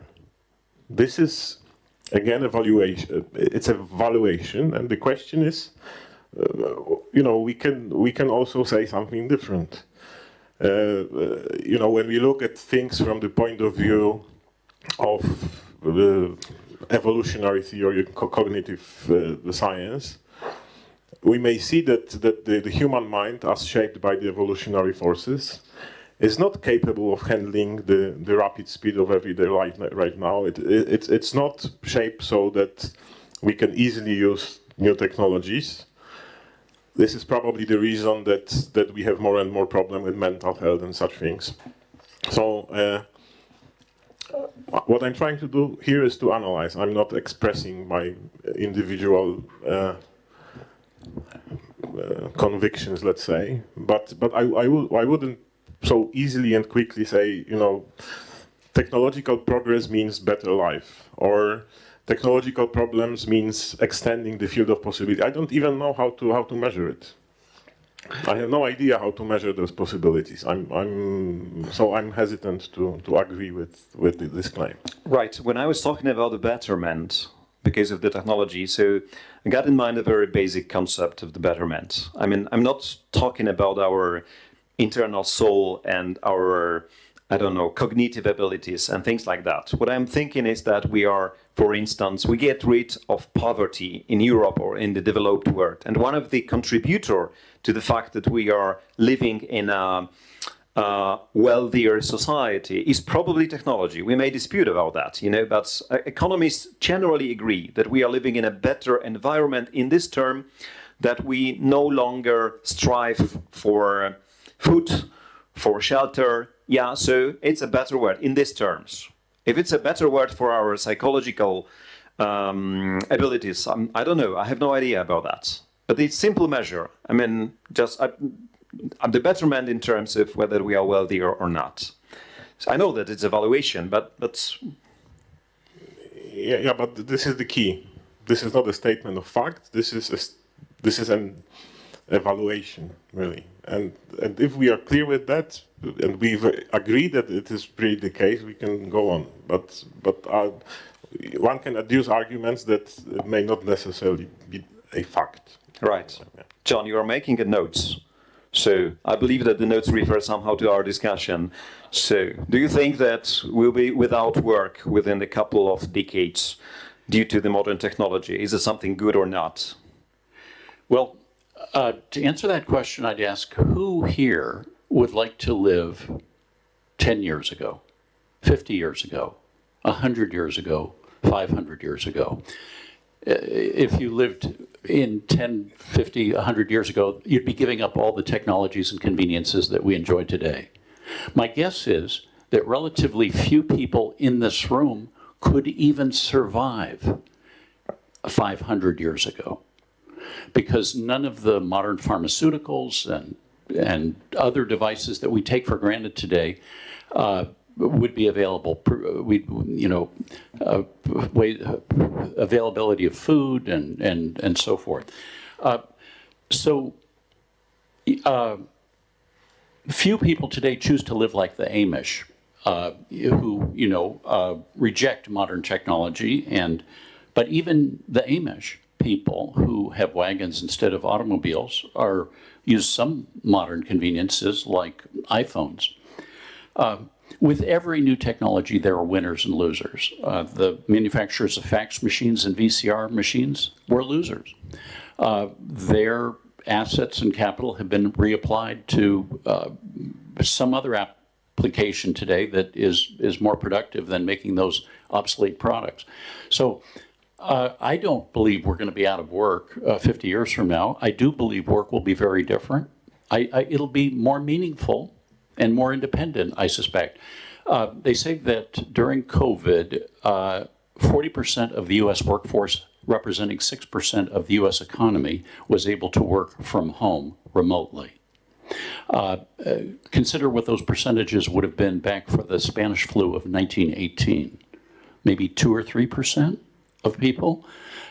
So there would have been much less flexibility back then. My guess is that 20 or even 20 years from now, those percentages will be 60 or 80%. Even people who are doing manual labor today will be able somehow to do that remotely through robotic devices that they control from their keyboards and screens or whatever the 20 year from now equivalent of those is. So what this says is that we need to be flexible and always learning new skills, always attentive to new technologies and trying to think about how new technologies could possibly influence our lives and jobs and be ready for the possibility that what we're currently doing won't be needed anymore. I think that I need to be a little bit provocative to your thoughts. Okay. Well, you're reminding me the case of COVID and the people who are working during the case of COVID. And I got an impression that maybe we are under the threat, which was once posed by our famous writer, Stanisław Lem. So he was a scientific, popular scientific writer. And he once mentioned that maybe because of the modern technology, we are facing the new division in the modern society. I mean, for the division is against the very peculiar border. I mean, on the one side, you got the people who can fluently speak English and know the modern technology. And on the other side, you got the people who are mainly manual workers. They cannot communicate in English and they don't know the modern technology. And that was exactly the case I remember, which was described in reference to Sweden, who was very lenient towards those COVID restrictions. Yeah? And there's a strong difference between the people who are working from home, because they were usually white-collar workers, and between the people who are working as manual workers, who are exposed for this disease. And that's the question. It's not exactly the question to you, but you may comment on that. That maybe that's the threat. I mean, that we are facing the new division in our societies. Yeah? There are people who are going to be the privileged, like we here in this room. Yeah, because we know how to handle this technology, and those who are deprived of these abilities and their life may be even worse because of that. It reminds me the very famous Maschinenfragment, so the fragment on machines written by Karl Marx. And this threat was then posed. He has no idea about the modern technology. He was just talking about the automatization of work according to the conditions which were possible in the 19th century. So what do you think about that? I mean, John, you may comment on that, then Sebastian maybe. As I said, there are going to be winners and losers, but overall people benefit if they have these if technology advances, as evidenced by the fact that very few people would prefer to live 10, 50, 100 years ago. I mean, we may make a poll. Is there anybody who would like to live 10 years ago? Would like to go back? Yeah, because you're going to be younger, I know you. No, but there are some. You would buy a Bitcoin. Yeah. So, the very mercantile purpose. Sorry? I would make better choices. Right? Oh, so, okay, so we got 3 votes. Who wants to leave 10 years? Oh, okay. So there are some. I wasn't very specific about what the rules were. I'm not sure you get younger. It's just living as we are today, only with whatever technology you had 10, 15 years ago. under this condition? Not really. Okay, so you're changing your mind. Okay, the Bitcoin is still valid. An interesting question is who would be the winners and losers, and I have a thought on that. To my way of thinking, the winners are likely to be the people with the greatest passion and perseverance, and I think that is the most important factor for being successful in the future, more so than education, more so than whatever assets you happen to be born into. That trumps everything in the long term. So there could well be a lot of mixing of who's successful in the future as compared to today. Right. I would like to. Okay. Right. Go ahead. Well, I would make or I would take a different example here that maybe makes things easier. If you are confronted with the task of preparing a dish, would you prefer an empty kitchen or would you prefer a fully equipped kitchen? I guess everybody would prefer a fully equipped kitchen, and that is how I would think about technological progress.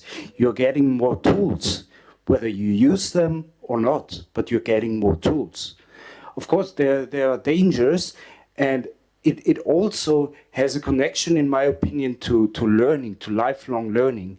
And that is why in the previous question, I emphasized the responsibility, that being responsible is very important.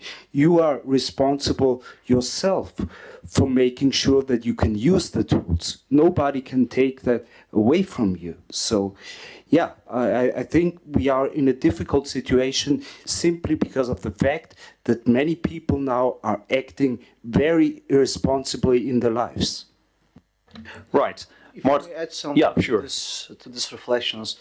Well, I think that it's very hard. It would be very hard to argue that overall technologies are a loss on the net rather than a gain for the humanity.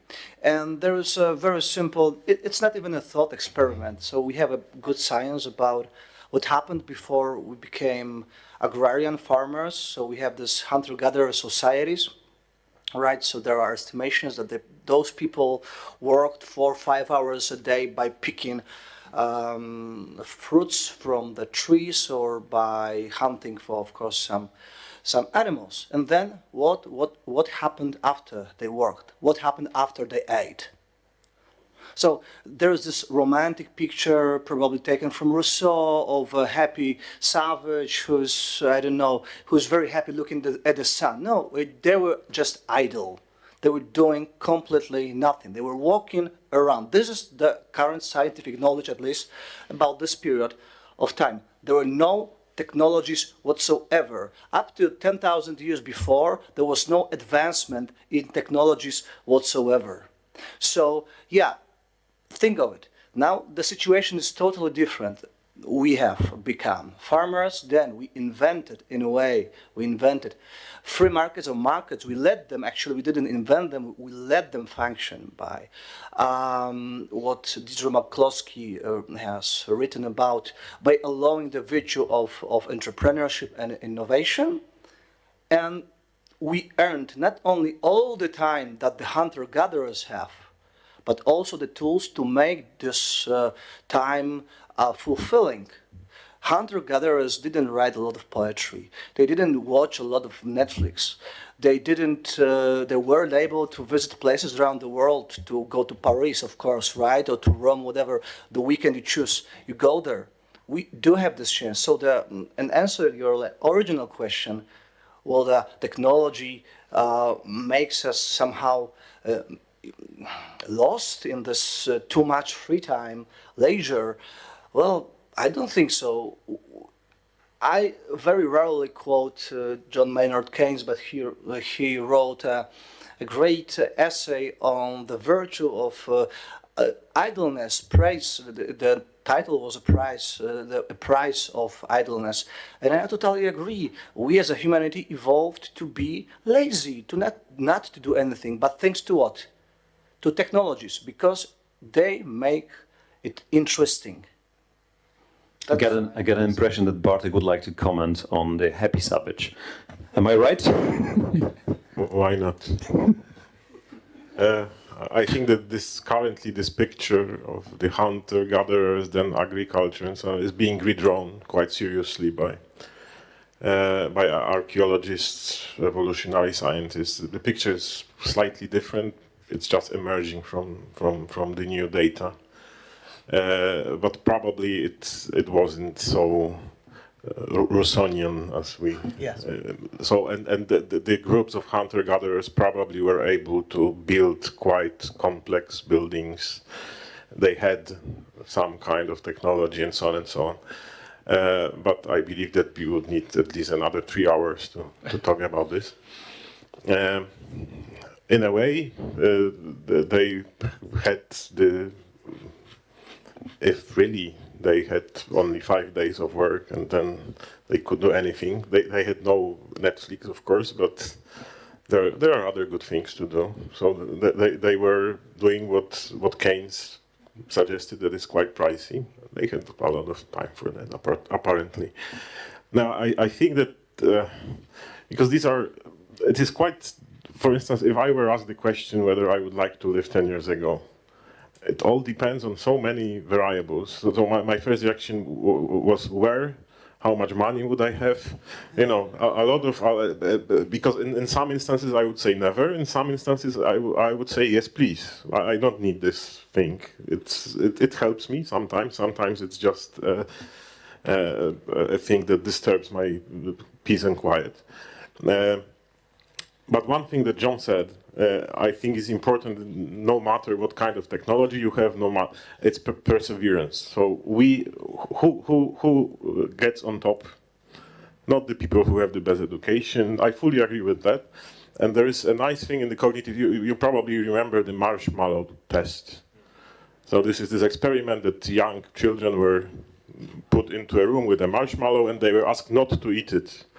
And you know, they were observed, the time before they really ate it was measured, and the correlation was found between the ability to not to eat it and the success in later life. So the longer a kid could not eat the thing, the better chances for a success in life. And as you can see from my posture, I ate my immediately.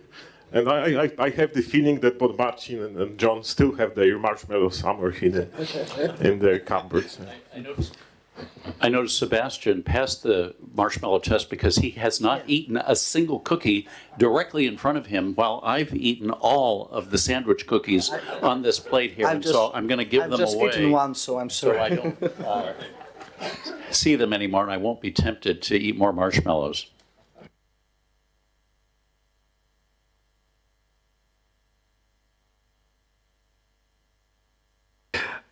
Right. Let me a little bit switch the topic. I mean, I would like to go ahead with that, and I would like to discuss a little bit about the collecting our personal data, proceeding our personal data, and using our personal data maybe for better recognition of our preferences. I mean, it's also about the modern technology. It's also about the computer science, computer learning, or whatever we call it. I'm not a specialist. And I would like to start with John, because John, you once founded a company. I must admit, I don't know exactly what the company was doing, but that was, I mean, customer sat. Yeah, so I believe that the company was involved in measuring the satisfaction of the customer somehow. Yeah. So the question for you is, what were you measuring? What do you think is customer satisfaction? And the next question is, of course, what we can do with the modern technology? Because we got more and more information about our customers, if you are the company founder, but we got more and more information about our citizens, if you are the member of the government. Yeah. So both things seems to be good and bad at the same time. I mean, good because we can recognize the preferences of our customers and fulfill them better, simply satisfy them better with our products, right? But on the other hand, we got the government who knows more and more about us and can use this knowledge for various purposes, right? So, as a founder of the company like that, what do you think? What are our preferences? Do you think companies are allowed to gather those information, collect them, and use it for the good or for not for good, whatever? So satisfaction is an attitude. Purchases are a behavior. Surveys capture the attitudes. Purchase data captures the behavior, and together they're actually the best predictor of what a customer is likely to do, continuing to buy your product or discontinuing it. And that's what our clients are usually trying to determine, which of their customers are at risk, but a bunch of other things like what are they doing well, where are we doing well, and where do we need to improve on different performance metrics. But the thrust of your question, the real meat of your question is government, though, and their collection of data. And the primary question, it seems to me, that should be asked is who can best deliver the services for which the data is being collected to do a better job of providing? Is it the government, or is it, as Martin asked earlier in the question in the previous panel, a marketplace of competing private companies? The competing private companies are incentivized to be innovative, efficient, customer service oriented, and to compensate people if necessary to providing the data for them. The government, being a monopoly and one who's who may well be able to impose on you to provide data or take action or whatever, is none of those. So there are really two issues here. One is who should provide whatever service it is that the government is presuming to collect data to do a better job of providing. Should it even be the government in the first place, or should it be private players? And then two, even if it is the government, who does the best job of gathering the data and making it available? There's a book, I can't I'll think of the name. It's the Open Society or something like that. I'm sorry, I'm drawing a blank, but the thesis of the book is the only way that we can combat the government collecting more and more data about us is to make the data public so that we have access to the same data the government does. And and that way we can use it as effectively as they can. At the same time, there is a trend going on where more and more of what we consider to be private these days is becoming public information. In some sense, we're returning to the little village of 200 years ago where Mrs. Grundy, looking out of her window, knew everything that was going on in the neighborhood because she could see who was coming and going into each other's houses and so forth. That kind of data collection is becoming ubiquitous because video cameras are becoming so cheap and commonplace, even in private hands. And some philosophers view that a period of relative privacy in our lives has been a relatively short period of maybe 2 centuries in man's history, from 1800 to 2000. Anyway, those are. I'm not sure I've answered your question, but those are some thoughts. Right. Let me go a little bit farther with these questions because that's an interesting topic. I mean, if we say that a company are allowed to collect data to provide better products, and that's, I believe, you and me believe that it's acceptable. So the next question should be, okay, is government allowed to collect the data to provide better services? You first tell me the service. Which service do you have in mind? I'm in the public service. There's a lot of public service. Go ahead. And I'm in Europe, maybe not in the United States, but in Europe, one of the public service which is often provided by the government are the health care. Yeah, this is the public service which is provided. So the question is, are they allowed to collect those data to provide better services, or you think it's not possible because it's something like a limitation of our rights? Well, the fact is, long term, we will have better health care. We will enjoy, all of us, better health care at lower cost if there's a competitive marketplace of healthcare providers. Why isn't there a healthcare provider on every street corner like there is a McDonald's or a Wendy's or a Burger King? Well, it's because it's a government monopoly, and it's a lot more expensive. Wouldn't it be more cost effective? So I know I don't mean to avoid your question, but it seems to me we should not forget that fundamental question first, which is who can best provide the service. Okay, Martin, I will go to you. You are the tax expert, right? I read only yesterday that in Poland, about 95% of tax audits conducted by the tax inspectors are effective. I mean, they are revealing some tax evasion practices. 95% is a indicator which gives us information about the effectiveness, and it's really an awesome result, right? But it's possible because they are collecting a massive amount of data regarding the taxpayers, and they are focusing and targeting the particular taxpayers to reveal these practices of tax evasion. What would you say about that? I mean, some of those information are publicly available and some are not. And they are collecting those data, I don't want to say in an illegal way, but in a way which is not publicly available, as you postulated, John. So, Martin, would you say it's okay? Well, I want to introduce by saying that the tax topic depresses me. That's why I don't want to speak too much. So you can share your depression with us too. There's no problem, you know. But well, at the end, I would like to answer the questions regarding the data collection. Well, I think it is an issue because this goes into government control. You know, having every aspect of your life controlled. And that also goes into the financial aspects. I'm not a fan of that at all. So I see a risk with data collection.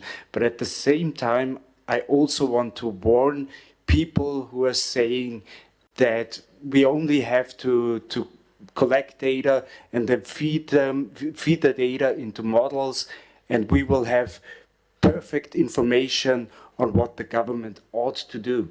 I don't think that's the case. There are knowledge limits which are often overseen. There's, for example, what Hayek termed tacit knowledge. Let me give an example here. Do you think that if you would be locked in a room for 4 weeks with a billiard pro player, and he tells you everything he knows about billiards, would you then be able to play billiard as good as that player would play? I guess you wouldn't claim that. So this goes into there is knowledge that can be communicated, and there is knowledge that is just inner knowledge, and it's incredibly hard, maybe even impossible for some kinds of knowledge, to feed this knowledge into models. So you probably can't do that. And at the same time, there's also the issue that you have to have quantifiable data, at least to a degree quantifiable, that you can then feed into the models. You can't do that with every kind of data. So we have to be careful there. There are limits. And when it goes to the government providing better services, well, John said already something on that, but for me it also goes back to democracy. So if democracy could be seen as two wolves and one sheep voting on what's to dinner. And if this is our concept of democracy, then I would argue it's very, very dangerous to allow the government to provide services. Why? Well, simple. We should allow every individual, every single individual, to either create or consume the products that he or she prefers. If the government does it, there's mostly one or maybe two products, but these are all based on some kind of democratic consensus. And the democratic consensus is often very, very imperfect. So keep that in mind when talking about... I get an impression that you are a little bit escaping the question, because we may discuss which services should or should not be provided by the government, but even the libertarian, they agree that there is a narrow scope of services which are provided by the government, like security or like tax collection. So if we are here not an anarchist, and we do not deny that for the certain purposes taxes are necessary. So that was one of the examples, yeah? The government is using the data, which are collected in a various way, in order to target the taxpayers who are probably tax evaders. And there is a basic question.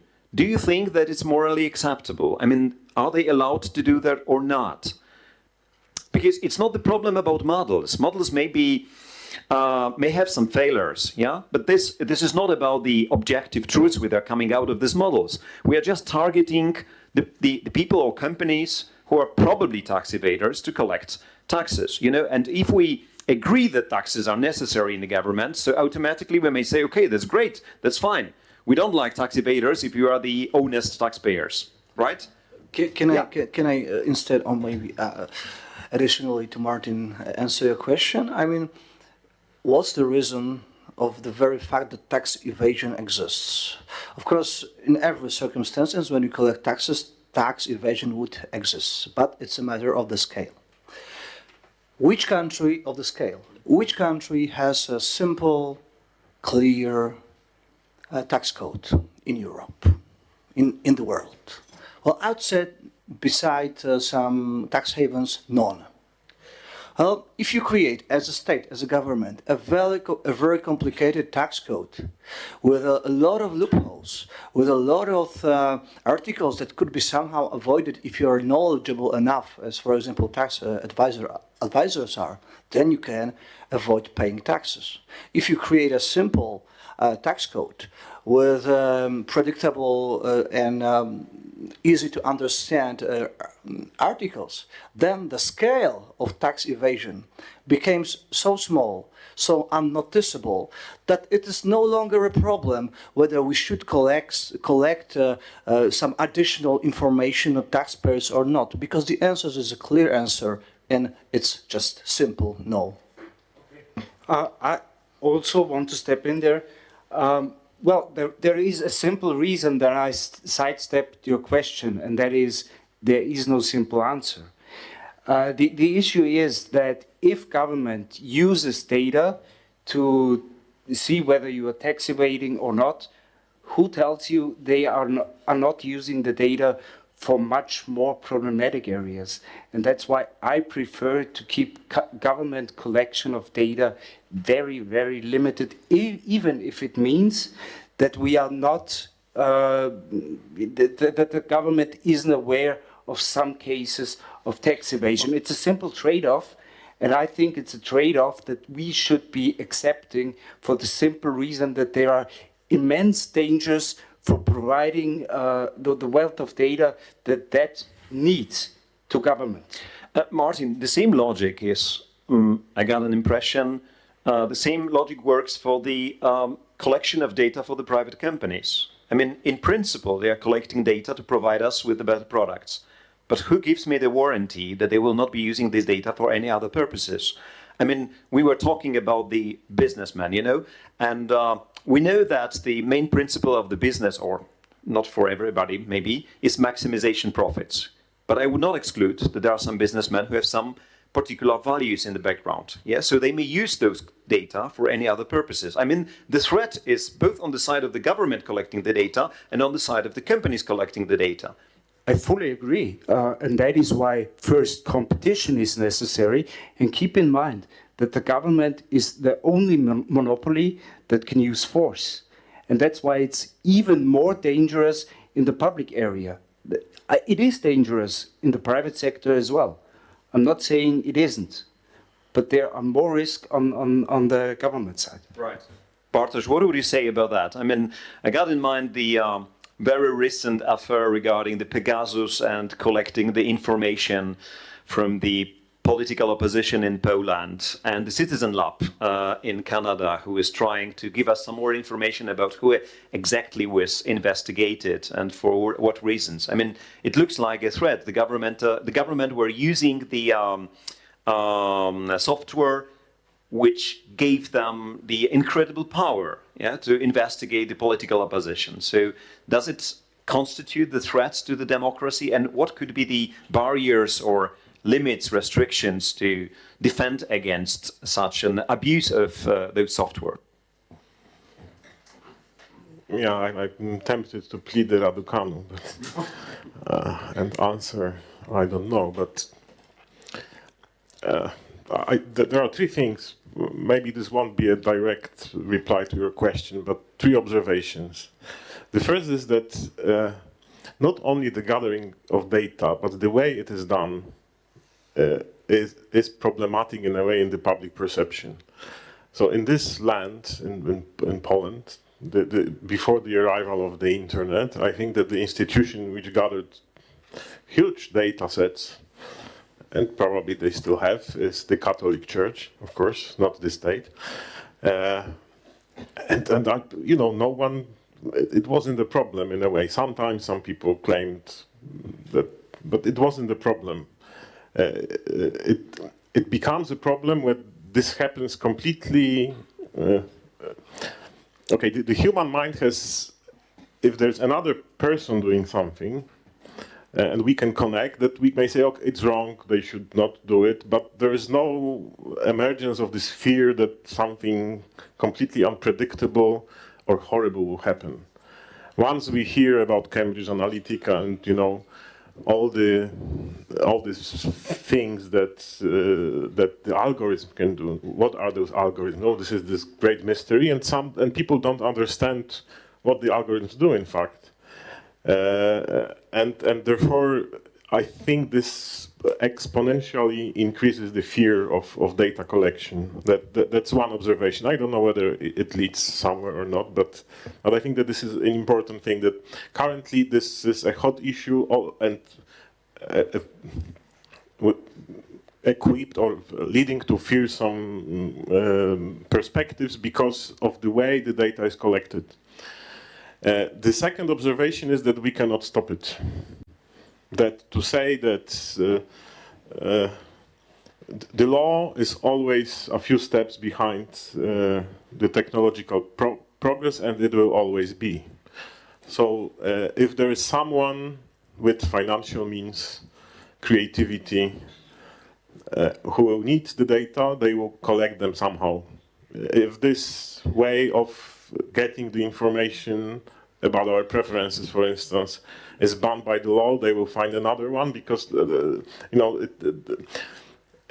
our behavior can be measured probably in so many ways that if something becomes illegal, then there are other ways to gather the same kind of data. So I think it cannot be stopped. Although I'm quite sympathetic when it comes to the level of the integration of the government, of course. The third and final observation is that, again, and I think that this claim has been made here, and I fully agree with it, the important thing is not whether the data is gathered or not, but how it translates into political decisions, for instance. This is the problematic place, not the fact that we have the data. Again, it's like a tool. We can have huge data sets, and we can do data mining and find patterns which sometimes are quite surprising. We can uncover some truth, an interesting truth about our society. The problem is how this is used when you witnessed for any really governmental actions at any time in history. But for instance, recently in Poland, would it matter that the government knew exactly the preferences of the entire? No, it wouldn't. They would just do what they believe is good for winning the election, and the same holds for any government anywhere. And probably a similar story may be told with some modifications with regard to... But if they know the preferences, so that easier for them to win the election, maybe tricking people.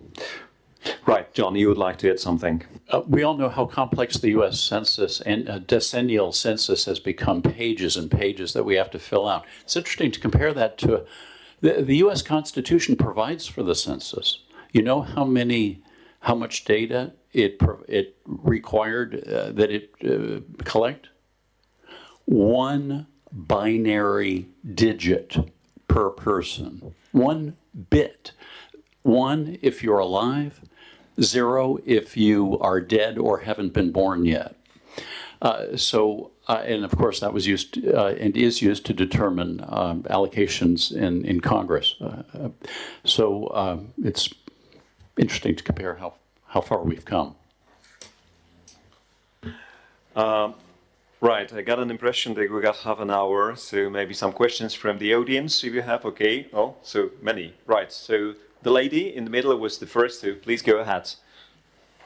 Okay, thank you for the interesting panel. I have a question/comment to the first part. Also, when you said we are more free thanks to technology, that does sound kind of like Marxist literature for a bit, because first comes mindset and then comes technology. And I think like the discussion about technology and freedom, of course, it was very future-oriented. It was looking at the tool and how we choose to use the tool. But I think that we should also look a little bit backwards and look a little bit inwards. So there is a study on the innovation and entrepreneurial mindset in Germany. And Germany is a great place to study because we have West Germany and East Germany, the same country, different systems. So now, even today, in 2020s, this map really looks patchworky in terms of, again, it's hard to measure. I have that study somewhere in terms of innovation and new companies,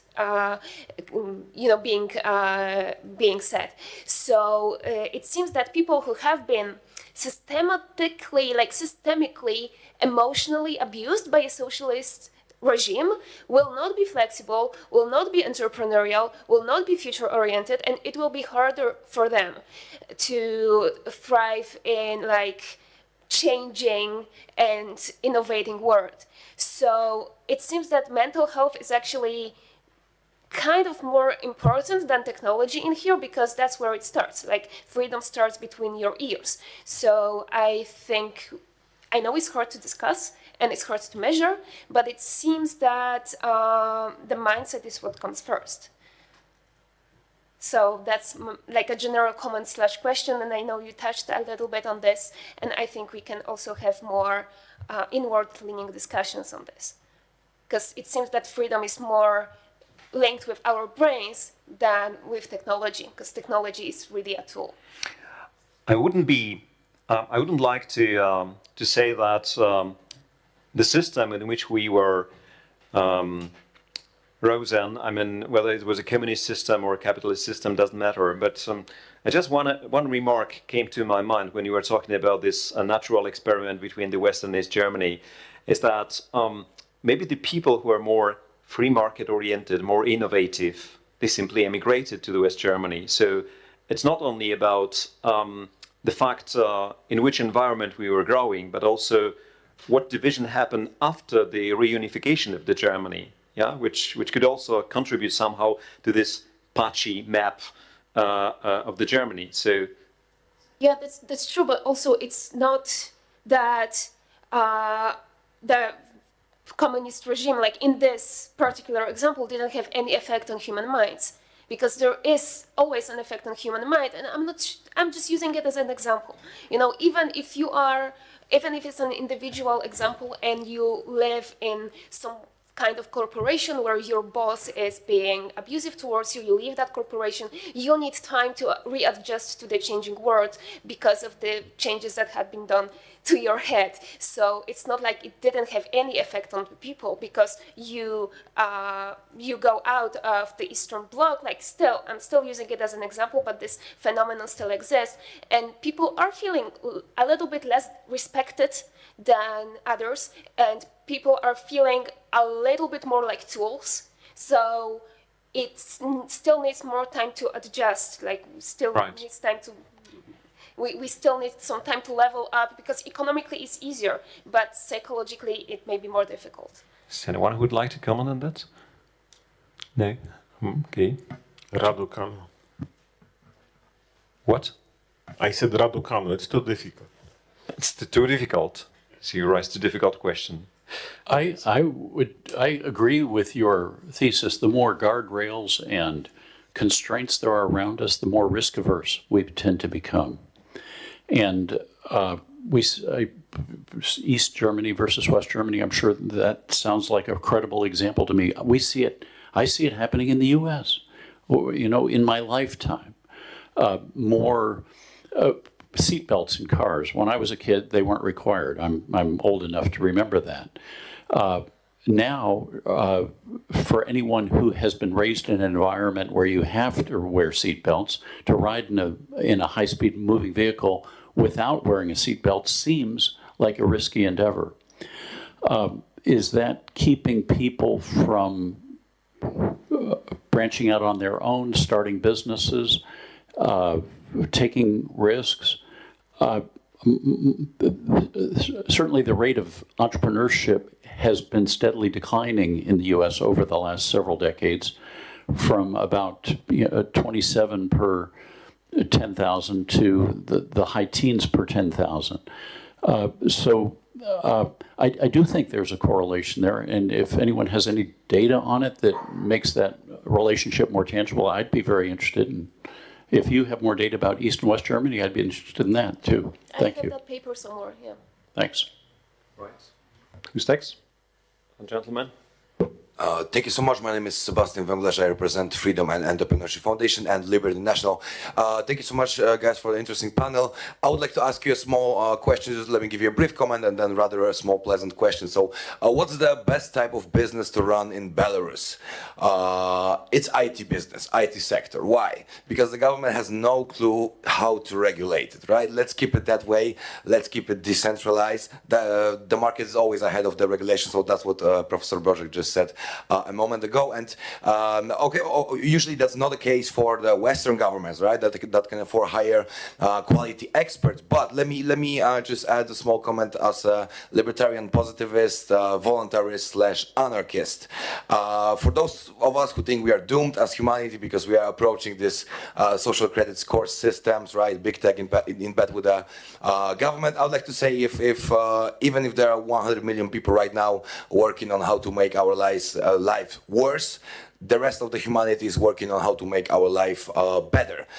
So let's believe in the market, let's believe in the humanity. And just a small pleasant question to our honorable panelists and the moderator as well.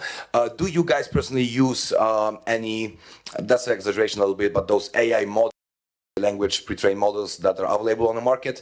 And if you use them, roughly how much time does it save you? How more productive you are? Thank you so much. May I start? The very short answer. I asked 3 tax questions to ChatGPT. I got 3 wrong answers. And that was the end of the story of my adventure with the ChatGPT. Right, go ahead about technology. John. Well, AI. Yes. ChatGPT is still getting better. How many people here have played with ChatGPT? Okay, most of us, great. Well, the fact is, it is a huge productivity gain for lots of people and is creating lots of entrepreneurial opportunities for thousands of entrepreneurs. Just do a search online of ChatGPT and entrepreneurship and see all the articles that you get. I understand that Italy has just disallowed ChatGPT in Italy for privacy concerns, and further, it's been reported that France, Germany, and Ireland could follow suit. How sad. Because that means that people in those countries will not get to enjoy the productivity benefits of these new tools. And they will just fall further and further behind from the other countries that are allowing them. So let's push back if for the benefit of our country long term, if the suggestion is made to disallow these new technologies in our countries. I could say much more about this. There are risks. There are right ways to deal with the risks. It's not to disallow them. It's to use tort law. If someone, wait until somebody is injured or damaged by an AI. That may well happen, just as someone can be injured by a car or by a drone. What's the right thing to do? Have a court of law and have the matter adjudicated by a judge or jury, and let the appropriate resolution of the conflict be determined in terms of compensation for the person who was damaged or injured if it's warranted. And that approach will allow society to enjoy the benefits of these productivity tools, but also incentivize the developers of them to keep them in check so that they don't do damage or harm. Sebastian, do you use AI technology for your private purposes? I do. I mean, ChatGPT maybe is not so useful for me, but some other AI solutions are. For example, interview transcription tools getting better and better every month. So I remember 2-3 years ago, it was possible, of course, to transcribe an interview from the voice recording to the text, but it was full of mistakes, and you cannot really recognize who is the speaker. You didn't have like okay, so it was not edited. But now, when you put this audio recording from an interview into these various programs, apps, you get like a clear-cut interview with almost all things edited. You just do short editing. It saves you like 2-3 hours per an interview. It's a lot. I mean, it's a lot. Hopefully, my editor-in-chief does not know that yet. So this is the first thing. And the second remark or impression I have is that the people who are against or who are afraid of ChatGPT, sorry to say, but in their traits, they are those who we would say mediocre people. They're not the best in their traits. So I have friends among like the best musicians in the world, and one of the most innovative keyboard player from the US, by the way. Every time I meet him, he's showing me a new app, and he's showing me how he is using this new app to enhance his music, to compose things, to search for new sounds, and so on and so on. So people who complain, they are just overwhelmed with the simple feeling that we all get when we are asked for some additional amount of job. We just don't want to do it.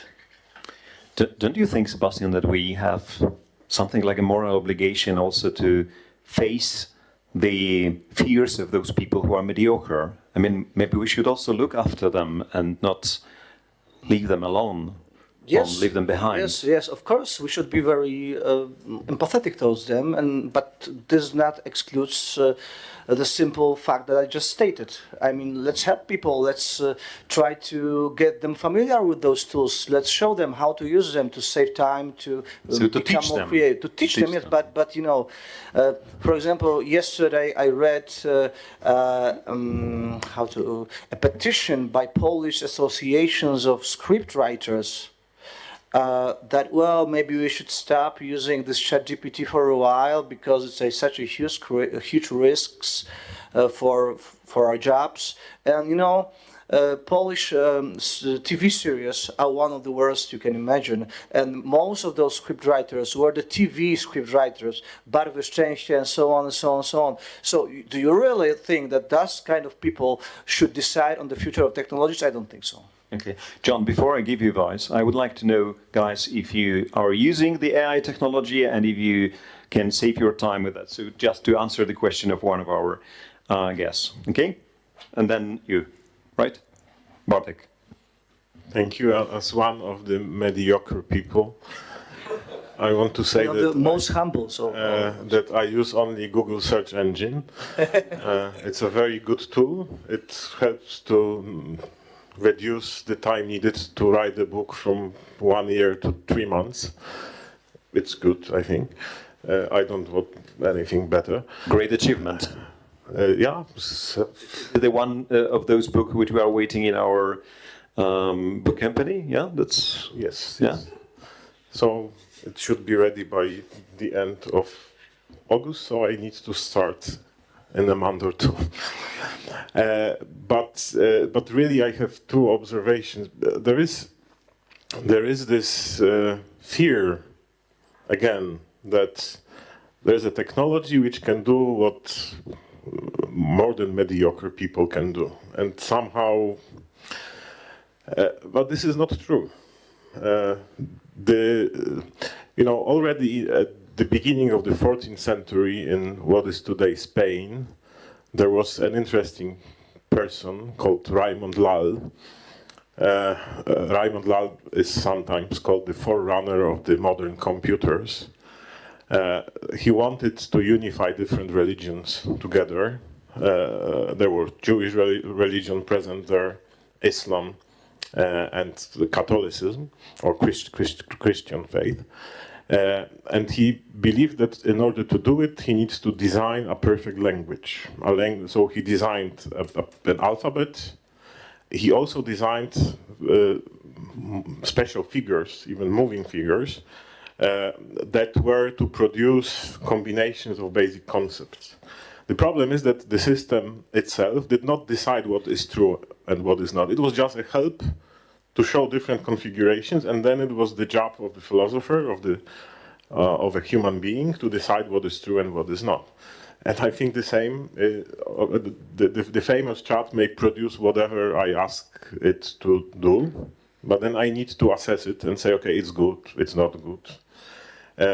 And this finally reminds me of a very deep remark by Douglas Hofstadter, the author of the famous book Gödel, Escher, Bach. When Garry Kasparov lost to Deep Blue, the famous game of chess, Hofstadter said, this tells much more about the game of chess than about the human mind. And I think it still holds in relation to whatever sophisticated AI tools we have. Yeah, I'll try to be short. I use all kinds of AI tools quite excessively. I think they are not perfect, but they are great tools to have. Two remarks. We have the Diversity Center next door. I think one issue of the large language models that are underlying these tools are sometimes lacking diversity of ideas, which I think could be a very relevant issue in the future. And also I think the policies that many of the makers of these tools are implementing to, be ethical, stuff like that. So these can also be problematic. I entered the question, give me reasons why environmentalist policies are good. And ChatGPT gave me many reasons why they are good. Then I entered the question, give me reasons why environmentalist policies are bad. He didn't give me any reasons. ChatGPT just told me environmentalism is just amazing and is great and should be pursued. That's it. Well, could be an issue. Right.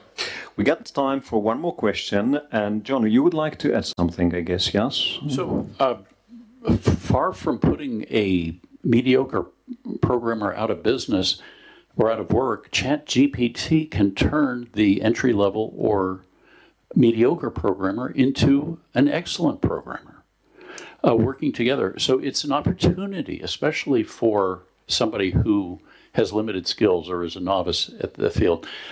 There's a lot to be said about, how many people have heard about the pause Chat GPT letter that's now been signed by 26,000 people, including such luminaries as Max Tegmark at MIT and Daron Acemoglu at MIT, the economist, and Elon Musk and others.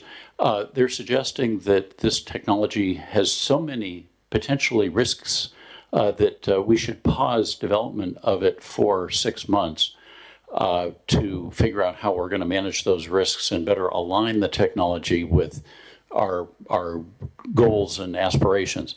Well, I just have two things to say about this. Number one is the entire letter talks about the risks, but not one single word about the benefits. And the benefits are much harder to see of a new novel technology, which, like in your experience, got your taxes wrong 3 times. So the risks are very obvious, especially for a new technology. The benefits and potential are not nearly as obvious. If they were, entrepreneurs would already have reduced them to practice, and that takes time and thought and work. And so we need to balance the risk assessments or replace it with cost-benefit analysis and work extra hard to try to articulate the benefits of these technologies for people who can't think of them and to think of them ourselves to get a more balanced thing. And incidentally, rogue states are not going to pause their development of AIs, even if the cooperating states do. China is not going to stop development of their AI technology, even if the Western liberal democracies do. And then the final thing I'd say about this is also use the approach of having a court of law, a jury, or a judge adjudicate what's the appropriate resolution if someone is harmed or injured, and then let that process be used to inform a regulation, if appropriate, and also incentivize the developers of these AIs to make them do good. Thank you. I saw some hands. Yeah, please, gentlemen. So the question to Sebastian and Bartosz about please. Is it better now?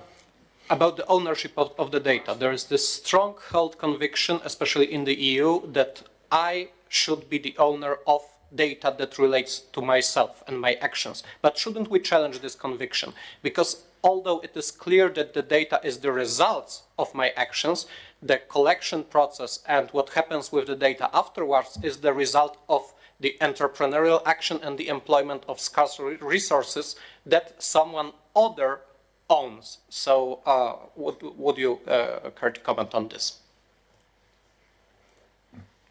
But your name was first you mentioned. Well, so I get your point that some of the data that are collected are actually created in the market. That's what you're saying, from the scratch. So that they were not existent before they were collected. Like I say that the justification seems rather weak for the individual to actually be the owner of the data that relates to himself, because the whole process is the result of the action and the employment of resources that someone else, the one who is gathering and employing the data, owns. Yeah, I would say that this is just a legitimate concern. And probably logically you can defend this position very well, but then some practical matters come into play. And well, let's say if you have some privacy issues, well, in your say private life, and you have some troubles, you create this data, and some people can observe those data, but you would like to keep control over it. Not everybody around should know about your private life troubles, right? So logically, philosophically, as you can defend your position, but practically, you as a person, I believe you would like to have a control over a bunch of data about yourself. Mrs. Grundy, the nosy neighbor, has a long history of looking out her window and seeing what you're doing. I can't imagine the law making her activity and behavior illegal historically. Now let's say we put a camera, a video camera that continuously monitors your front door so I can see what time you leave and so forth, continuously for all time. What if I am close to a freeway or a road and I have a camera which can track the cars and the license plates even of the cars that go by and reduce them so that I'm building up a database of everybody who drives on that car. Maybe I have a network of friends in buildings throughout the city, and using the data collected from every window in all of those buildings throughout the city, I can compose the exact data set of cars that were traveling in the paths they followed. Should any of or all of that be illegal? I don't think so. It's just a modern day equivalent of what Mrs. Grundy was doing and all of her lady neighbor friends, 100 years ago. And if we do disallow it, it's purely arbitrary. So who owns that data? It's all of the people who collected it, I would think. They're the ones who invested and so forth and innovated and aggregated the data. So I challenge this notion that you own your own data, or at least if you do, it should be a very limited notion, because nowadays anyone can very readily, increasingly easily, gather a lot of data about everyone. If I might cut in, and maybe Bartosz, you could follow up on this, is even saying that there is such thing as my data in terms of, in the meaning of that I own my data about me, would that be correct in a meaningful sense? Not in our present legal context, of course. Guys, I would like to interrupt you because we are running out of time, and I would like to finish this meeting on time. If you don't mind, I would like Bartek to, could you please make some final remarks in that? We started from the philosophical question and philosophical introduction, so just please be short so that the people can discuss something during the break. These, I will try. These are very complex matters, but also new in a way that the conceptual schemes that we have may not be prepared to capture the interesting conceptual differences, for instance, like in the case that we've been discussing a moment ago. I don't know what it means that data relates to me. What is data? What does it mean to own data? Maybe the concept of ownership should be changed. So this is the first observation. The second is that in order to change a paradigm, or at least consider or entertain a paradigm change, you need to be controversial, you need to be able to look at the problems from a completely different perspective. Only in this way we can try to detach ourselves from the thinking habits that we have. And please remember, the inertial forces in our minds are enormous, and it is very difficult to not to come back to what we usually think. I have just a very quick statement on that. I would say that you own your data as long as you don't publish it in any way. That's the default. If you publish the data in any way, well, that's on you. This is only an issue if the government interferes with you keeping the data in any way. Then it's an issue. But in essence, the notion of ownership of your data and being careful what you share with your environment, that goes back to the concept of responsibility that I alluded to earlier. So, yeah. Okay, thank you very much. And one last thing. Well, I was burdened with the special responsibility to choose the one who win the book. So I did some consultancy, internal consultancy, and we decided that the gentleman with the glasses, I'm sorry, I don't remember your name, but the questions regarding how they use the artificial intelligence tool was interesting. So everybody had something to say about that, so that was the good question. So thank you for the winner, and thank you for our guests. So one last panel in 10 minutes time from now on, okay? Thank you. That was really interesting. John, thank you very much. Thank you for this discussion. Very fun. Sir, may I take a picture with you? Oh, absolutely. Actually, we will see.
Today, okay, still waiting for some.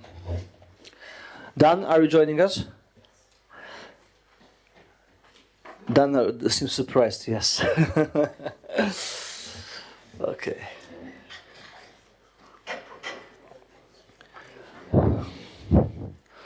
Okay.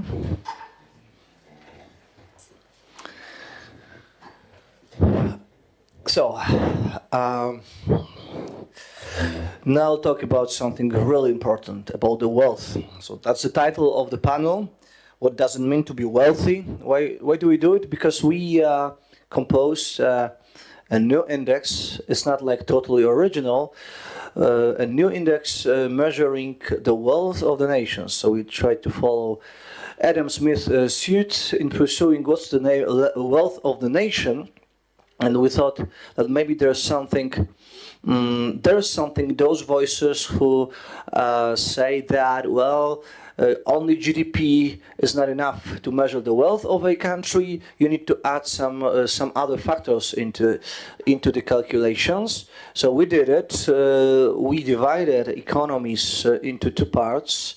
One is private sector, private expenditures, and the second is let's say, synthetic index of other indexes measuring quality of various public expenditures in 8 categories, such as security, health, education, and so on. So those indexes are internationally recognized publications. We put them all into one composite index. We add some economic evaluations, and what we got out of it is Wealth of Nation Index. We published yesterday a new edition, the 3rd edition of it. We started 3 years ago with that. So we take European Union and OECD countries into the list. Poland is around 27, ranked 27th, and 3 first countries are Ireland, Switzerland, and the United States. So it's obvious, on one hand you can say, but yet when you look deeper into those index, you will see kind of an interesting diversity among the results, especially in terms of quality of public expenditures.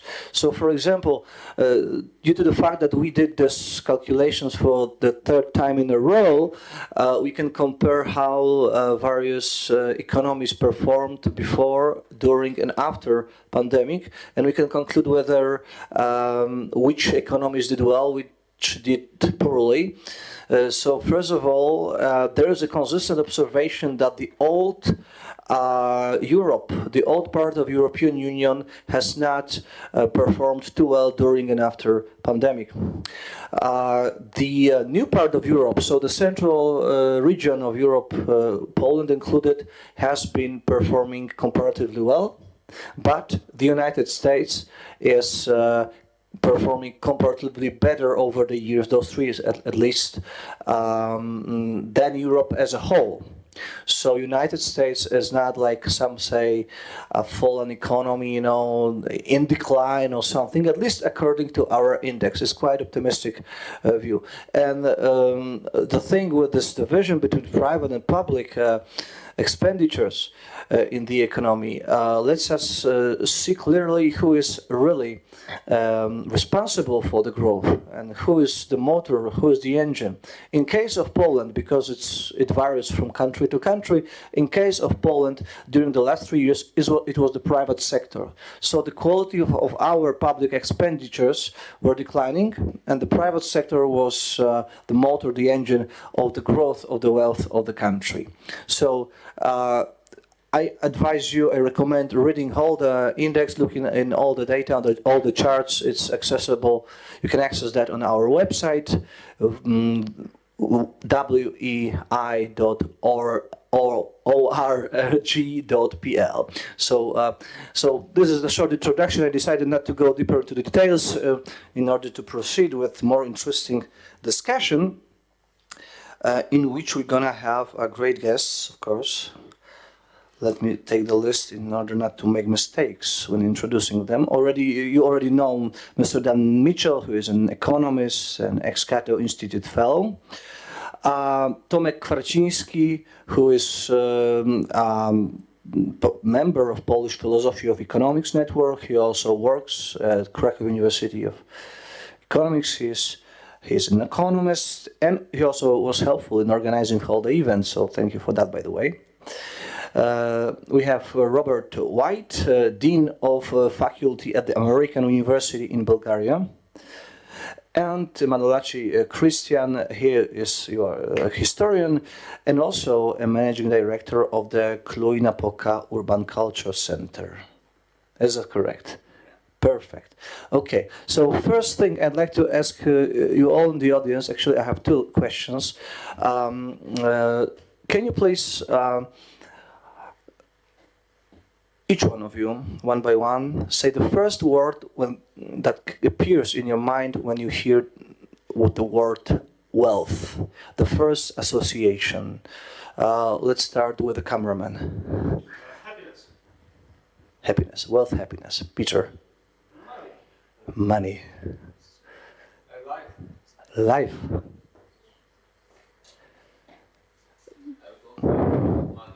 Money. Dragons. Okay. Dragons, yes, he said that, yeah. Money. Okay. Nothing? Nothing. Okay, it can happen. Time. Marcin? Personal improvement. Improvement. Viola?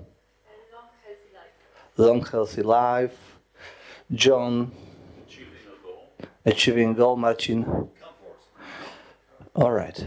Okay. And now please name a person that you consider to be wealthy. It can be or should be a public figure in order to make it easier. Bill Gates. Is he happy? I think he is. Okay. Peter? Elon Musk, yes. He does have money, so the question would be stupid. Yeah? Again? The first association was Bill Gates. Bill Gates, okay. What did you say about the association with the wealth? Life. Yeah. But you mean a good life? By life, a good life. Okay, a good life. Well. Do you know that he recently got divorced? Okay. My friend? Warren Buffett. You say money too, like Peter. When you associated wealth with what word? With money? Or? Money also, but I think his personal life is also quite... All right. Dragons. I'm really interested here with... He would make a perfect nasty red dragon. Okay. Warren Buffett. Yeah. Elon Musk as well. With him, the case is that he's maybe not happy, but he said on multiple occasions that it's not happiness that's most important in his life. It's making the change that's most important. I'll go for a different one. David Goggins. Please explain. Give us a background here. David Goggins is kind of like a guy who was in the military, and he came out of the military. Is now an ultra marathon runner, running like 50 marathons a year. And yeah, I'm really impressed by him, and he seems very wealthy in the sense that he's happy. Viola.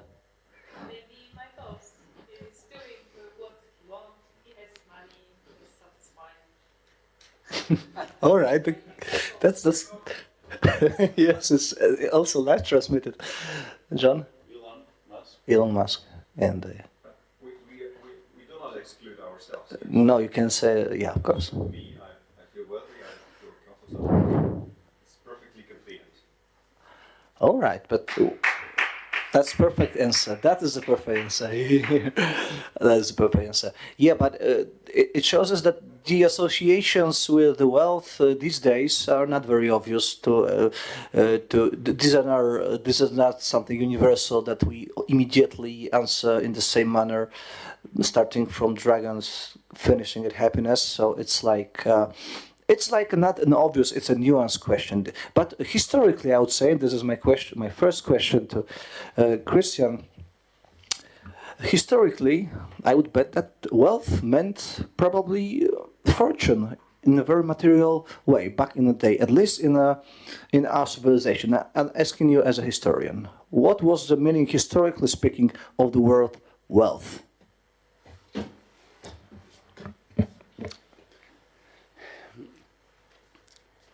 I think wealth was associated with power also, because in the past days, in the ancient times, for example, they were very much interrelated, not too much entrepreneurship. For instance, if Pharaoh wanted to build a pyramid, he didn't, I don't know, need to make a study if it's feasible for the market. You know, he made the pyramid in order to glory himself, in order to be closer to the gods, and he used all the resources the society had in order to make his wish come true. And maybe in the ancient times, we can say that the pharaohs were wealthy people. Let's say Ramses II or Tutankhamun. Then in the medieval times, we can think about the powerful church, the Catholic Church, for instance. And I don't know, let's go to the Renaissance period and think about what the Florentine Republic did with the Medici family. And, you know, you all know Leonardo da Vinci and Michelangelo and Raphael, for instance. And then the Pope has been, I don't know, maybe the most powerful guy in Italy. Yeah, he used all these resources, and he, I don't know, he painted the Sixtine Chapel. And we can argue that the Pope was also powerful, so he was powerful and wealthy. Then, in the modern times, let's think about the Industrial Revolution, for instance. And maybe then there was a change in the paradigm, in the way of thinking. Because people who weren't associated with the political power started to become wealthy. Maybe that is the moment when the things changed. And industrialists from England, for instance, starting from the late 18th century and early 19th century, started to become wealthy without having direct power, let's say, direct political power. And nowadays, of course, the public in contemporary times explained what wealthy means. Pretty good. So when you listen to the answers, well, they were, nobody mentioned the word power. Yet, when we hear the current debate on various economic issues, especially related to the richest, to the billionaires who have a lot of wealth, they are also being spoken about, talked about as having a great power over our lives. You said that there was this period, 200 years, of the reverse, I mean, of the trend of splitting between wealth and power. Do you think that we are living now in a period when it again becomes somehow going hand in hand? Of course, they are interrelated. We can't separate them perfectly. But I think that in the past 200 years, the humanity made this transition. From the transitions from the times when power and wealth were interrelated, were almost synonyms, and now they're not, I don't know, they're not synonyms anymore, but they are interrelated somehow. Thank you. I'm wondering because you work in the tax area. You are a great defender of the tax competition. So this is not very popular attitude these days. Politically correct is to say that we should fight with tax havens, we should harmonize taxes all over the world, and so on. You do something else, and the people who are in favor of this harmonization, they say, well, it's in order to implement a just system in which billionaires cannot grab their money, hide their money, before somehow steal them from the workers, whatever, from the society, and it's in order to ensure a system in which billionaires also have some limitation on their powers. Because when you reduce the amount of money they have, you somehow limit their power. So when you work with those people or around those people in those issues, do you feel that with wealth, this is also when you become wealthy, when you want to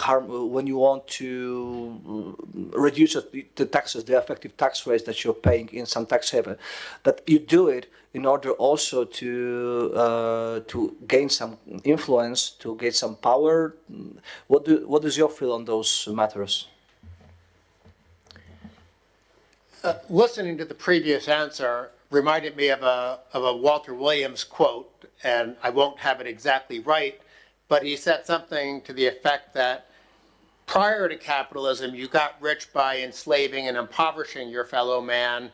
With capitalism, you get rich by serving your fellow man. And what that, in my mind, the insight of that quote is that capitalism is a system with a growing pie.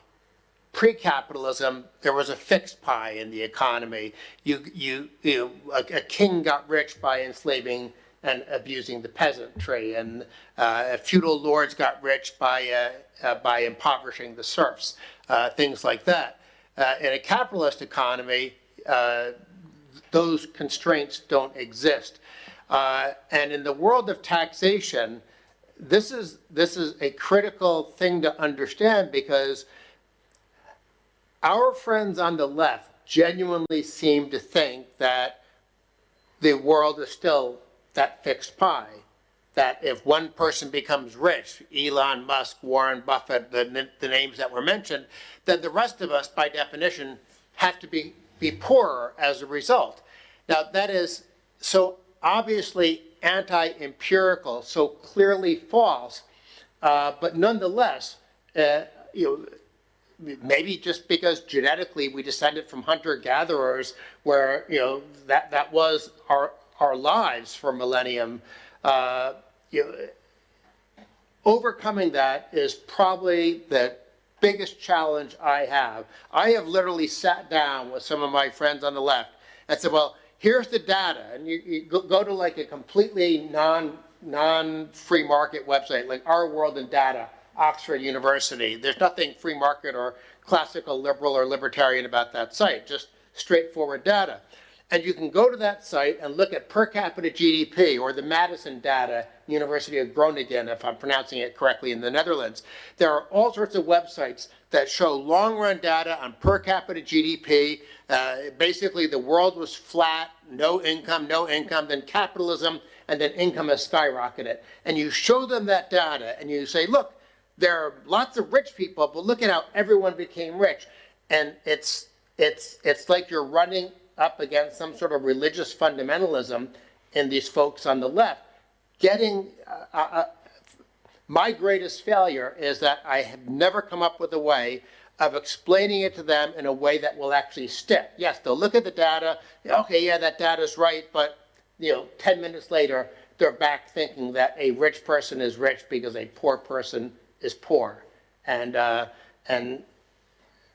welcome anybody who can tell me how to explain that in a way that actually changes minds. Mm-hmm. I have a question to Robert White, who is like a perfect member of this panel. His interest is in business ethics, the philosophies of capitalism, and the nature of morality of profit maximization. So at least that's what's said on the Free Market Roadshow official website. So if that's true, well, all three discussions before somehow touched the subject of how we perceive our well-being. And the answers of our guests were suggesting that they somehow identify well-being with wealth, well-being with wealth.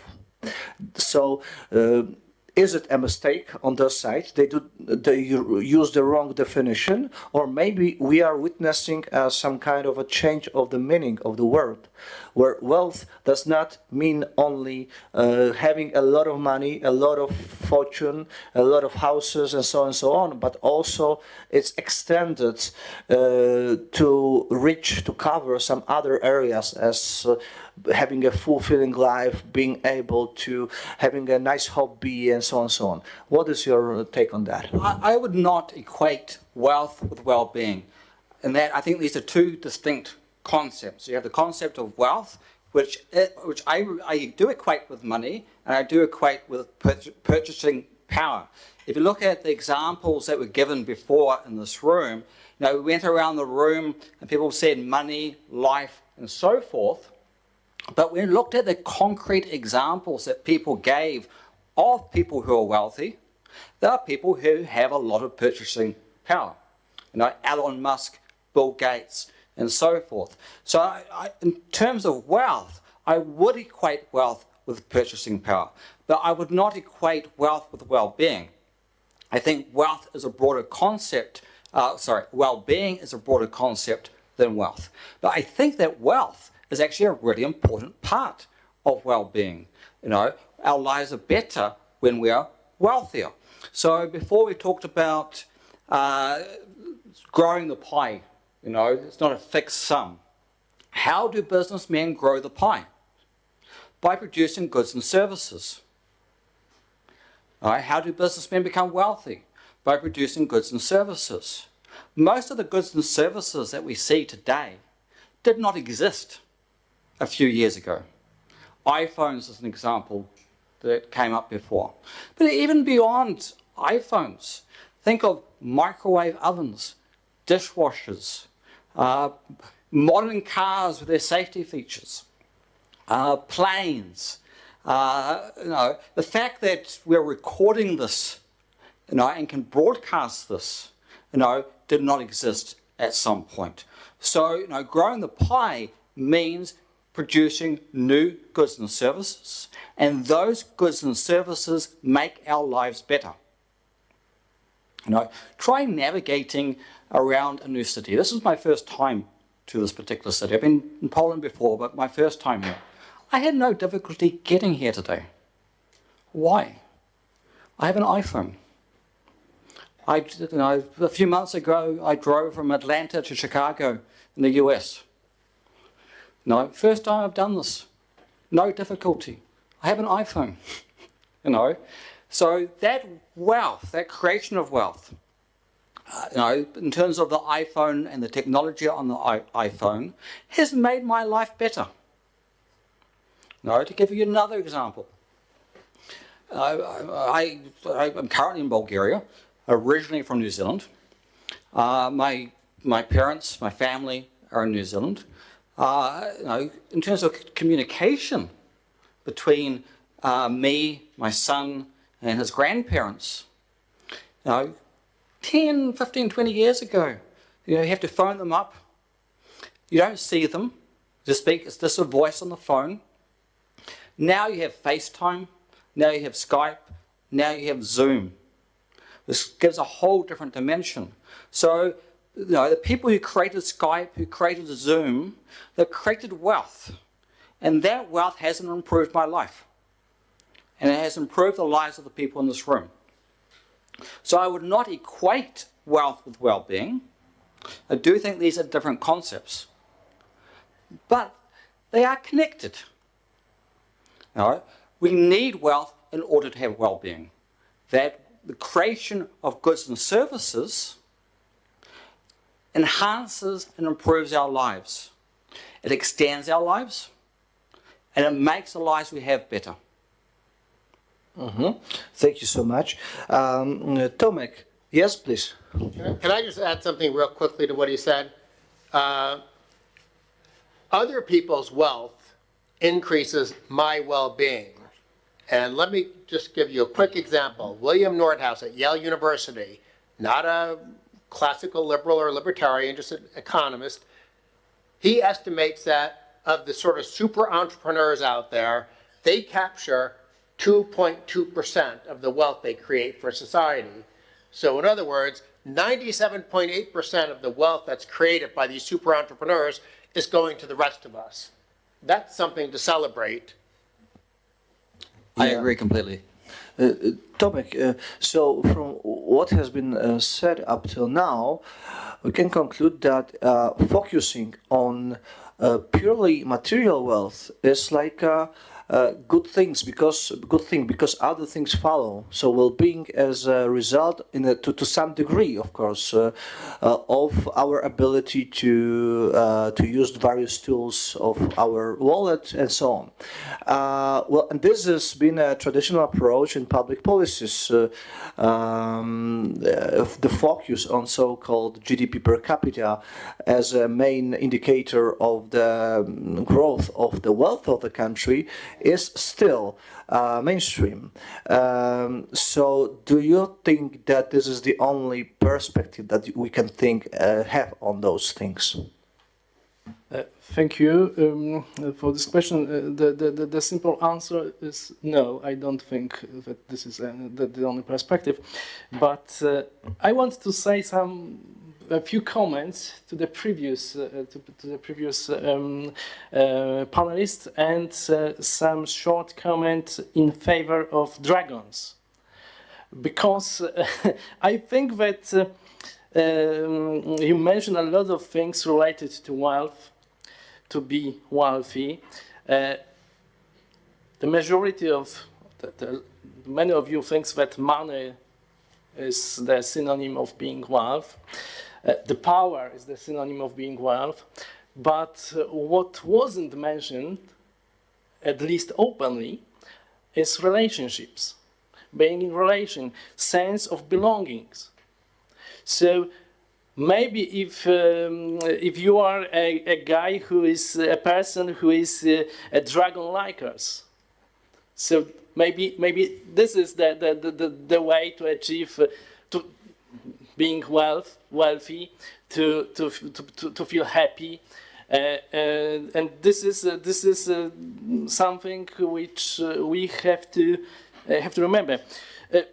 As I remember, one of the best predictor of happiness is being in good relationship. So this is what is important. You mentioned that we should distinguish between being wealth, yes, and well-being.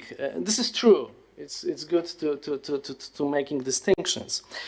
But when I read your report, I think that this movement going beyond GDP, this is the way to go from wealth to think more about well-being, so to think more general about this.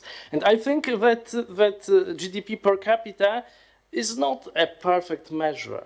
So I'm sympathetic to this project to going beyond GDP. Yes, but since we already have our little experiment and we see how the opinions on what does it mean to be wealthy can differ, are we able to come up with anything other, at least equally universal as GDP is? Because that could be quite problematic. Yes, because when you look at this actually you talked about this happiness economics. When you look at it from the methodological point of view, it doesn't pass the test. just does. It's based on so many strange and different assumptions. That's one thing. The second thing, the kind of measurement you do for this is the weakest in science, because you base all of your research on what people say about their feeling of happiness. So again, the question.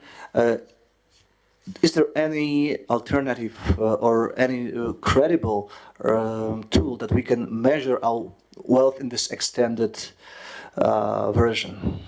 So I think that at least one well-known alternative is Human Development Index. Yeah, this index measures not only GDP, but also scholarization. And what else? It was this health, yes, and the third part is health. So it's broader than simple GDP per capita. But when I analyzed the index wealth national index, which you invented, I realized that this index is highly correlated to GDP per capita. It's not surprising because it's based on GDP per capita. But I also noticed that it's high, it's more than 90% correlation. So it's very high. But what I think you want to add to this GDP. How I can interpret your effort is that you try to combine the preference approach to well-being with I would call it the objectivist theory approach. Because in this second part, when you include the public spending, you mentioned, for instance, national defense, internal security, environment, healthcare, education, social protection, freedom of speech and assembly. So this is a list of values which you consider important, which you consider that it's somehow impact well-being. So my understanding is that if we try to do something new, go somewhere beyond GDP, that we always try to combine two different aspects: subjective aspect of well-being, which is related to preference fulfillment, and the objective, that we know that some things, as time, as health, as comfort, is important. Thank you so much for your insight. Dan wanted to add something. I was just going to add that in addition to the Human Development Index as an alternative, the OECD has something called the Better Life Index. Exactly. But I was also going to add what he said, which is these things are highly correlated with per capita GDP. So, how do you tease out? There are some unhappy rich misers in the world, and there are some very happy poor people in the world. But all things being equal, we'd all prefer to be rich. Well, to be honest, this last panel was designed to be a short panel. So I'm switching to the question side of it. Yes, please. I would like to make a few remarks directly to Daniel. Full disclosure at the beginning. I am liberal. I'm Hayekian liberal. This is important because this liberalism means that it's not the free market which is value. The real value is the well-being of people. As long as free market can contribute to the improvement of people's life, it's valuable, right? But if it's detrimental in certain spheres, so then the big improvement or the big contribution of the Hayekian thought is that the institution or the society may evolve. And if we have a free society, free market, based on the liberal values, so then we may evolve towards the direction which is better for the improvement of human rights. Why I'm talking about that? Because it strikes me, actually, when you were talking about the taxation, tax evasion, tax havens, and about the capitalism which contributed hugely to the improvement of human lives. And I think that there are two important remarks. One is about justice, and one about the well-being. Let's start from justice. I'm sorry, I don't want to prolong the discussion. I try to somehow to be consistent with this. If you said the super entrepreneur contributed 2.2% of wealth for himself and the rest was to the society, that's what I understood. And you said, well, that's a reason for celebration. I would say, I have no idea whether it's the reason for celebration, because in the intuition of justice which people have in a society, it depends how much other people are contributing, right? So as long as you do not have any comparison, you don't know whether 2.2% is a huge number or not. And the same refers to the tax haven and tax evasion.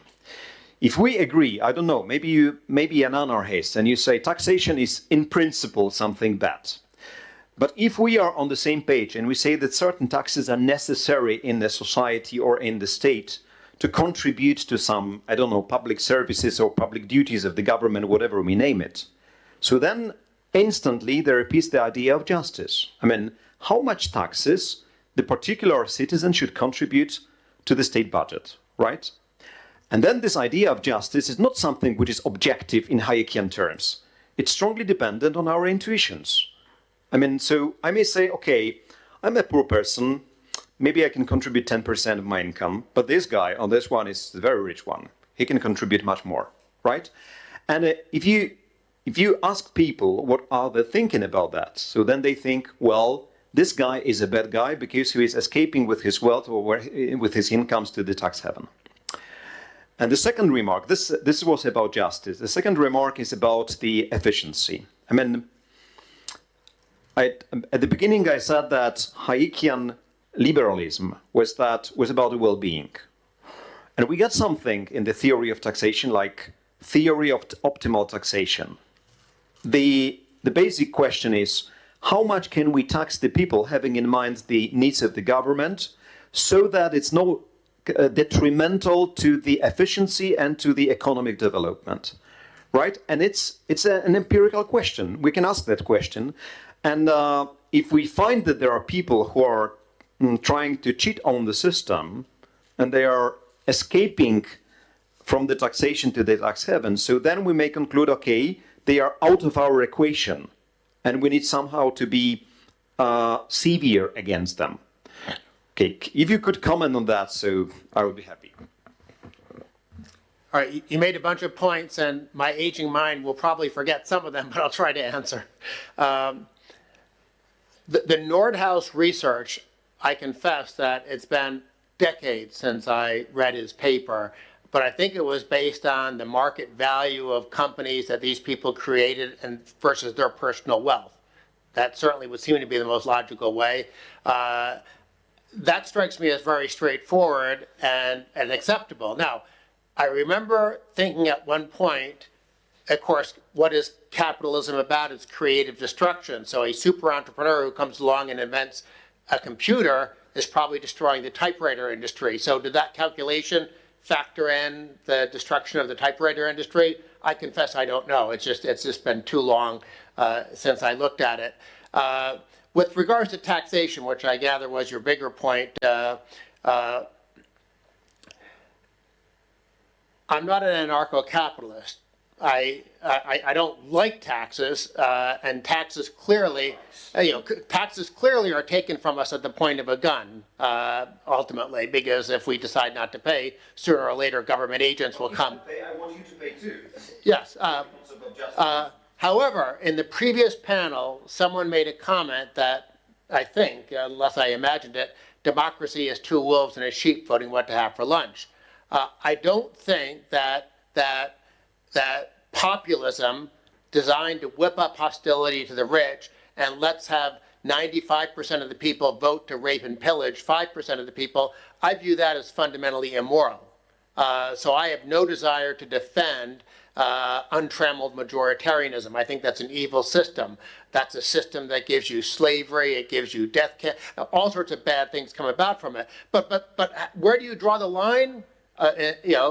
America's founding fathers tried to draw the line by creating a constitution that said the powers of the central government are limited to these 18 items in Article 1, Section 8. Now, we no longer comply with that, unfortunately, but there are ways, Hayekian ways, where you try to design rules in a society to limit the ability of the masses to try to exploit minorities, whether they're racial minorities, political minorities, religious minorities, or wealth minorities.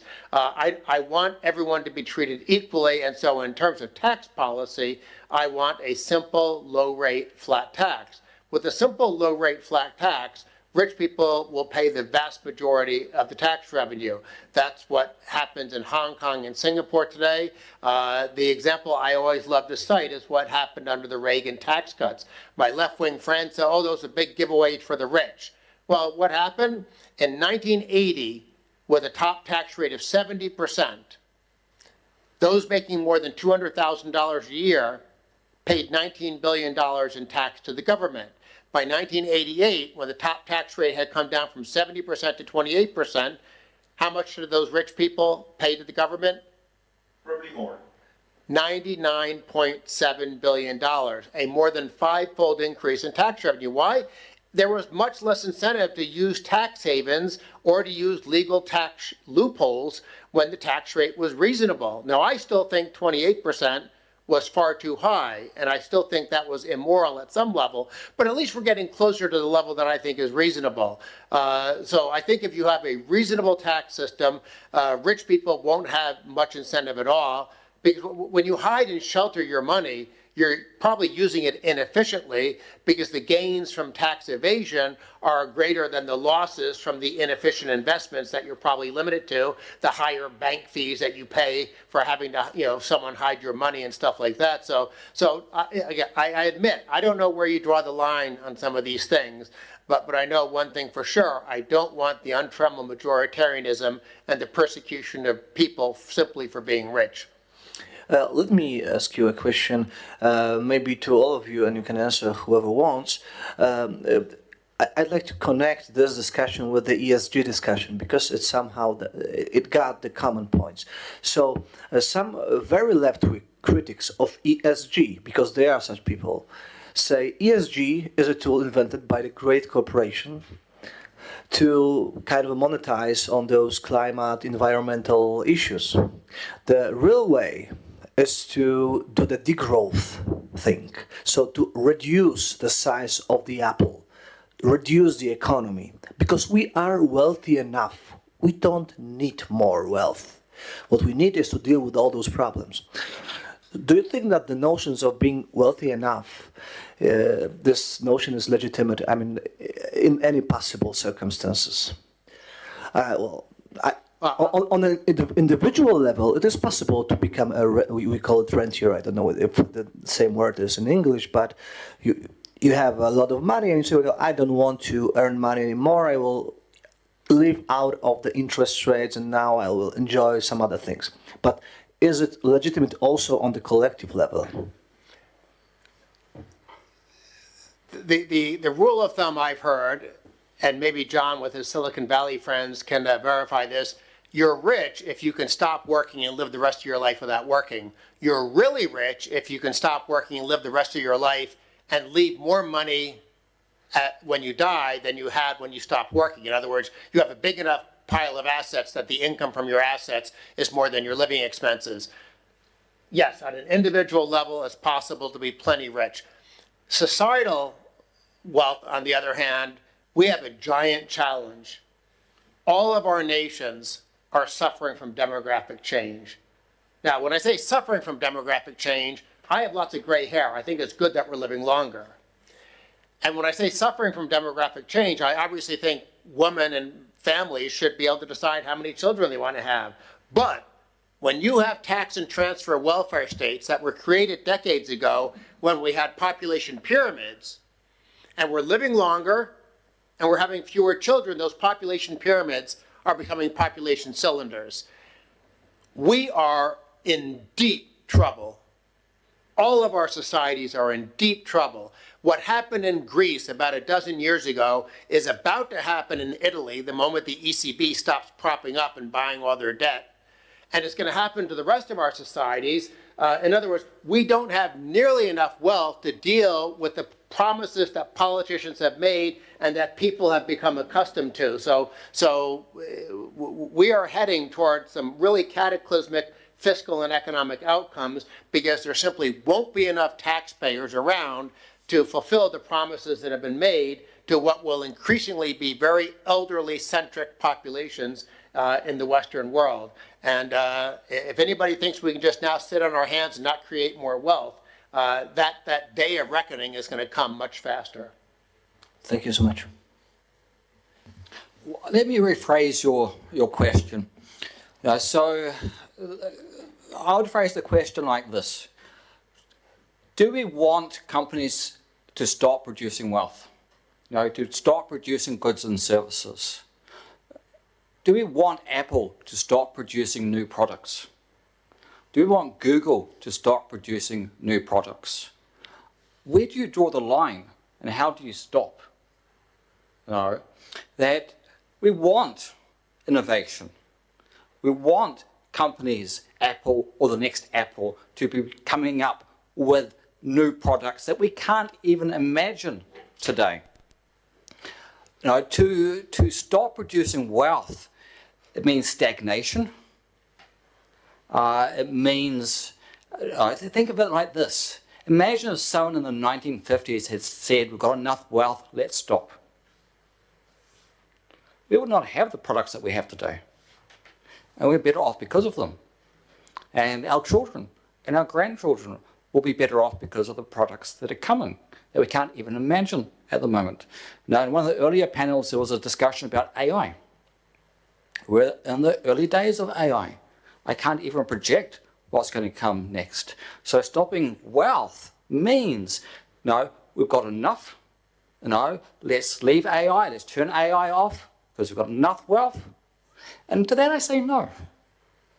I'm excited about what's coming. I want to live a long life.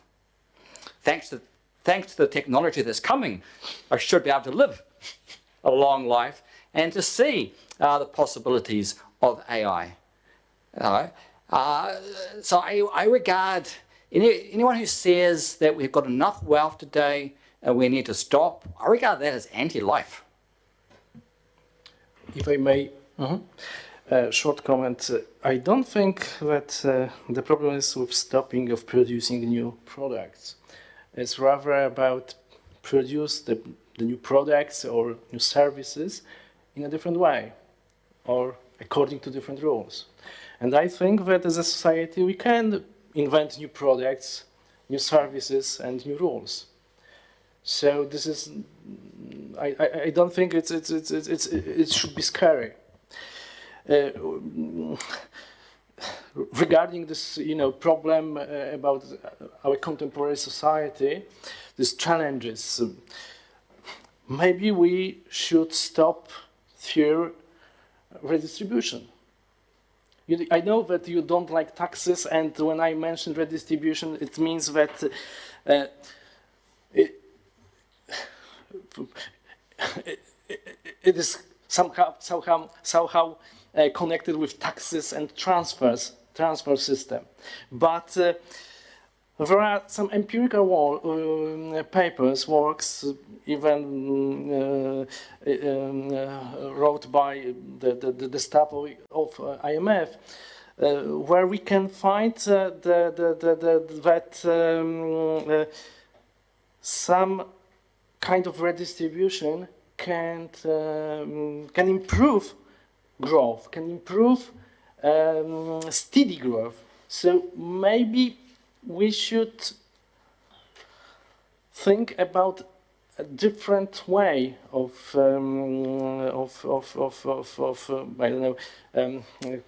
creating of operating our economy. I have a few comments. First of all, I think that wealth should be measured only with economical instruments. I don't think that we should go in the well-being department, because if you go in the well-being things, we'll end up with other ideologies or religions, or maybe ideologies and religions in the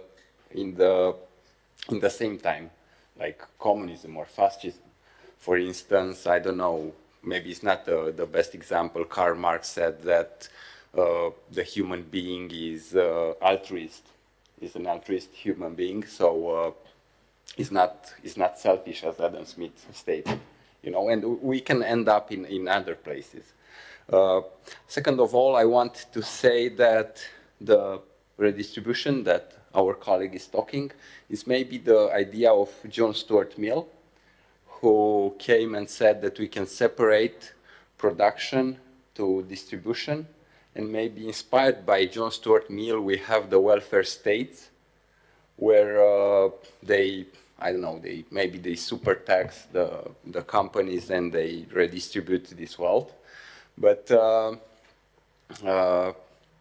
in my point of view, I don't think a society can work for so long using this system. And about the demography, and I think that the demographic issues that Mr. Mitchell said are real issues. Also, Romania faces some kind of these issues. Maybe there is a demographic delay. Maybe individuals respond to these demographic provocations, but on the long term. Maybe, I don't know, individuals from a society will see that we have less children, and maybe we will become more poor. Maybe they will respond, and in the long term, they will, I don't know, they will regulate the production of children, if I may say like this. Okay. Mm-hmm. Okay, please. Sorry, can I just comment on redistribution?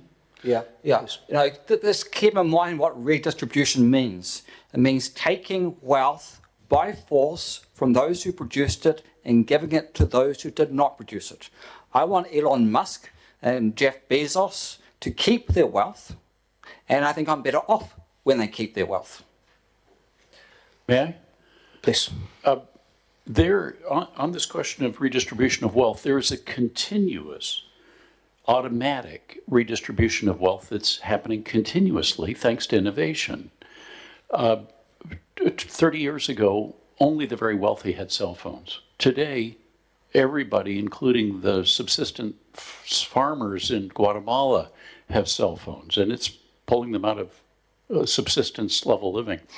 So my sense is the amount of redistribution that we're doing from a tax standpoint and a government social services standpoint is actually a drop in the bucket as compared to the redistribution that's going on continuously and automatically in terms of improving quality of life for people.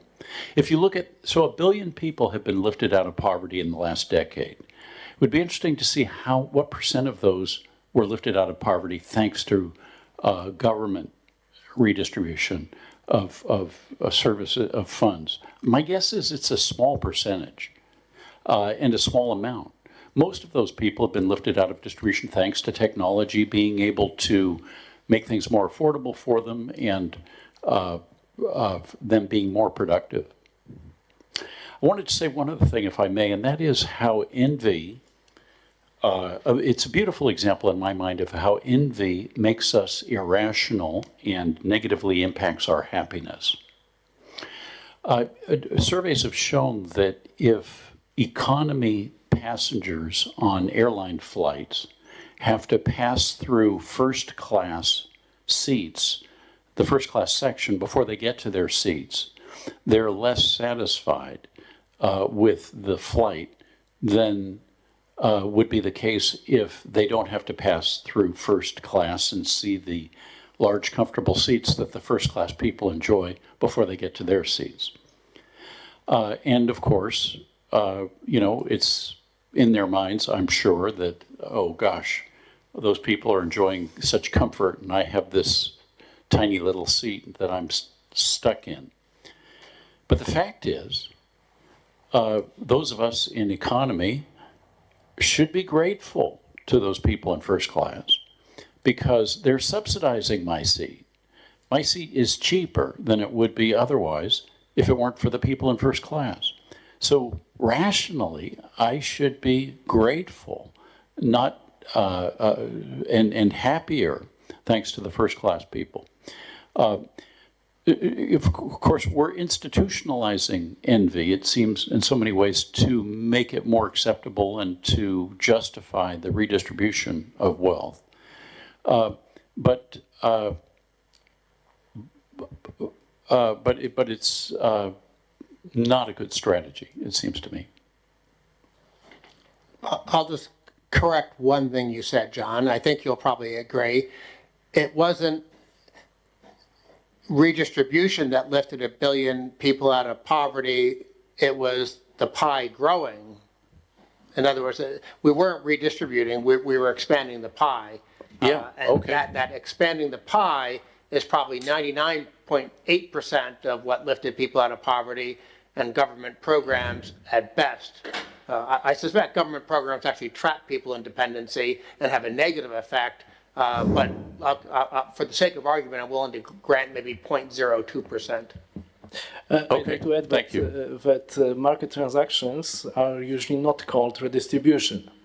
This is the first issue. But the market transaction is usually not called redistribution. So I don't buy it. Your description is simply sounds strange to me. And the second thing is, but it is a form of redistribution, isn't it? I mean, if you get to enjoy the benefits of new technology that you couldn't previously, and I pay for this.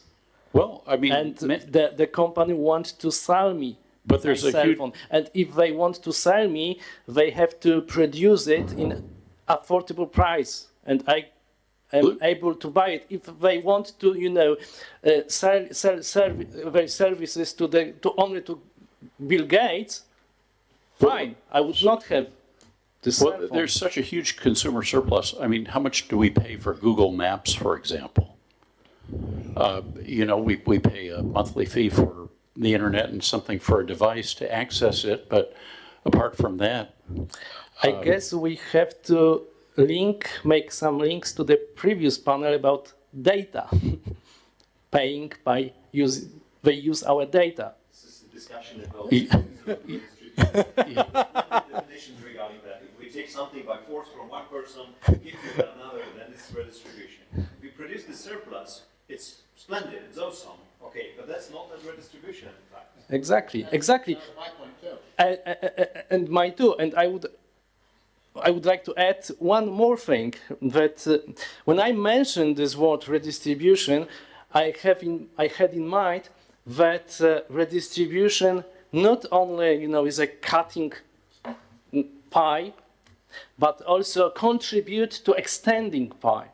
So this is in line with your thinking. So I'm in line with Dan's thinking. I would call it I would call it compulsory distribution as opposed to distribution, some of which is automatic and spontaneous, some of which is and a result of, I mean, if you're growing a pie, almost certainly redistribution is taking place because the percentages of the pie held by any individual are unlikely to stay exactly the same as that pie grows, right? Can I just suggest a different term for redistribution in the sense that John is talking about, and that is trade. No, trade. It's a trade, it's an exchange. Okay, this discussion is becoming purely academical. We are talking about definitions right now, so I would call trade non-compulsory redistribution. Okay, one last question from Martin, and we're ending. It's actually a very short question. I've had it, or I heard it said once that in Europe the countries love the flat tax so much that they actually have 5 of them or even more. So my question to you is, because of the tax brackets, my question to you would be, from the standpoint of strategy, would it be better to have a flat tax implemented gradually, so getting rid of one tax bracket after the other, or should we just implement the flat tax at once? I guess I'm politically agnostic in the sense that I'm in favor of whatever works. My guess is that since one year's legislature or parliament can't bind another, the best thing is to do it as fast as you can, because you never know what the next election will bring, and maybe they'll cancel it or delay it, or if you have a chance to do good policy, do it, and do it as quickly as you can. And plus, do it as soon as you can, because you want to make sure that there's time for the benefits to kick in before the next election. So when I advise politicians that are looking at it, don't wait 3 years into your 4-year term to do it, because you might not reap any good political results from it. There are some countries in Europe that do have a flat tax. Bulgaria is one example of this. It has a 10% flat tax. I believe the flat tax actually came in shortly after the fall of communism. The finance minister who actually introduced the flat tax was on our board of trustees, and there's been discussions about having a progressive tax system. So far, hasn't happened, and I think once you get that flat tax, it's a lot more difficult to remove. So I'd be in favour of doing it as quickly as possible, because otherwise you open up the opportunity for people to challenge it and to go back to the previous system. All right. Thank you so much for the discussion. Thank you all for attending the conference. And this is the end. Next year, see you.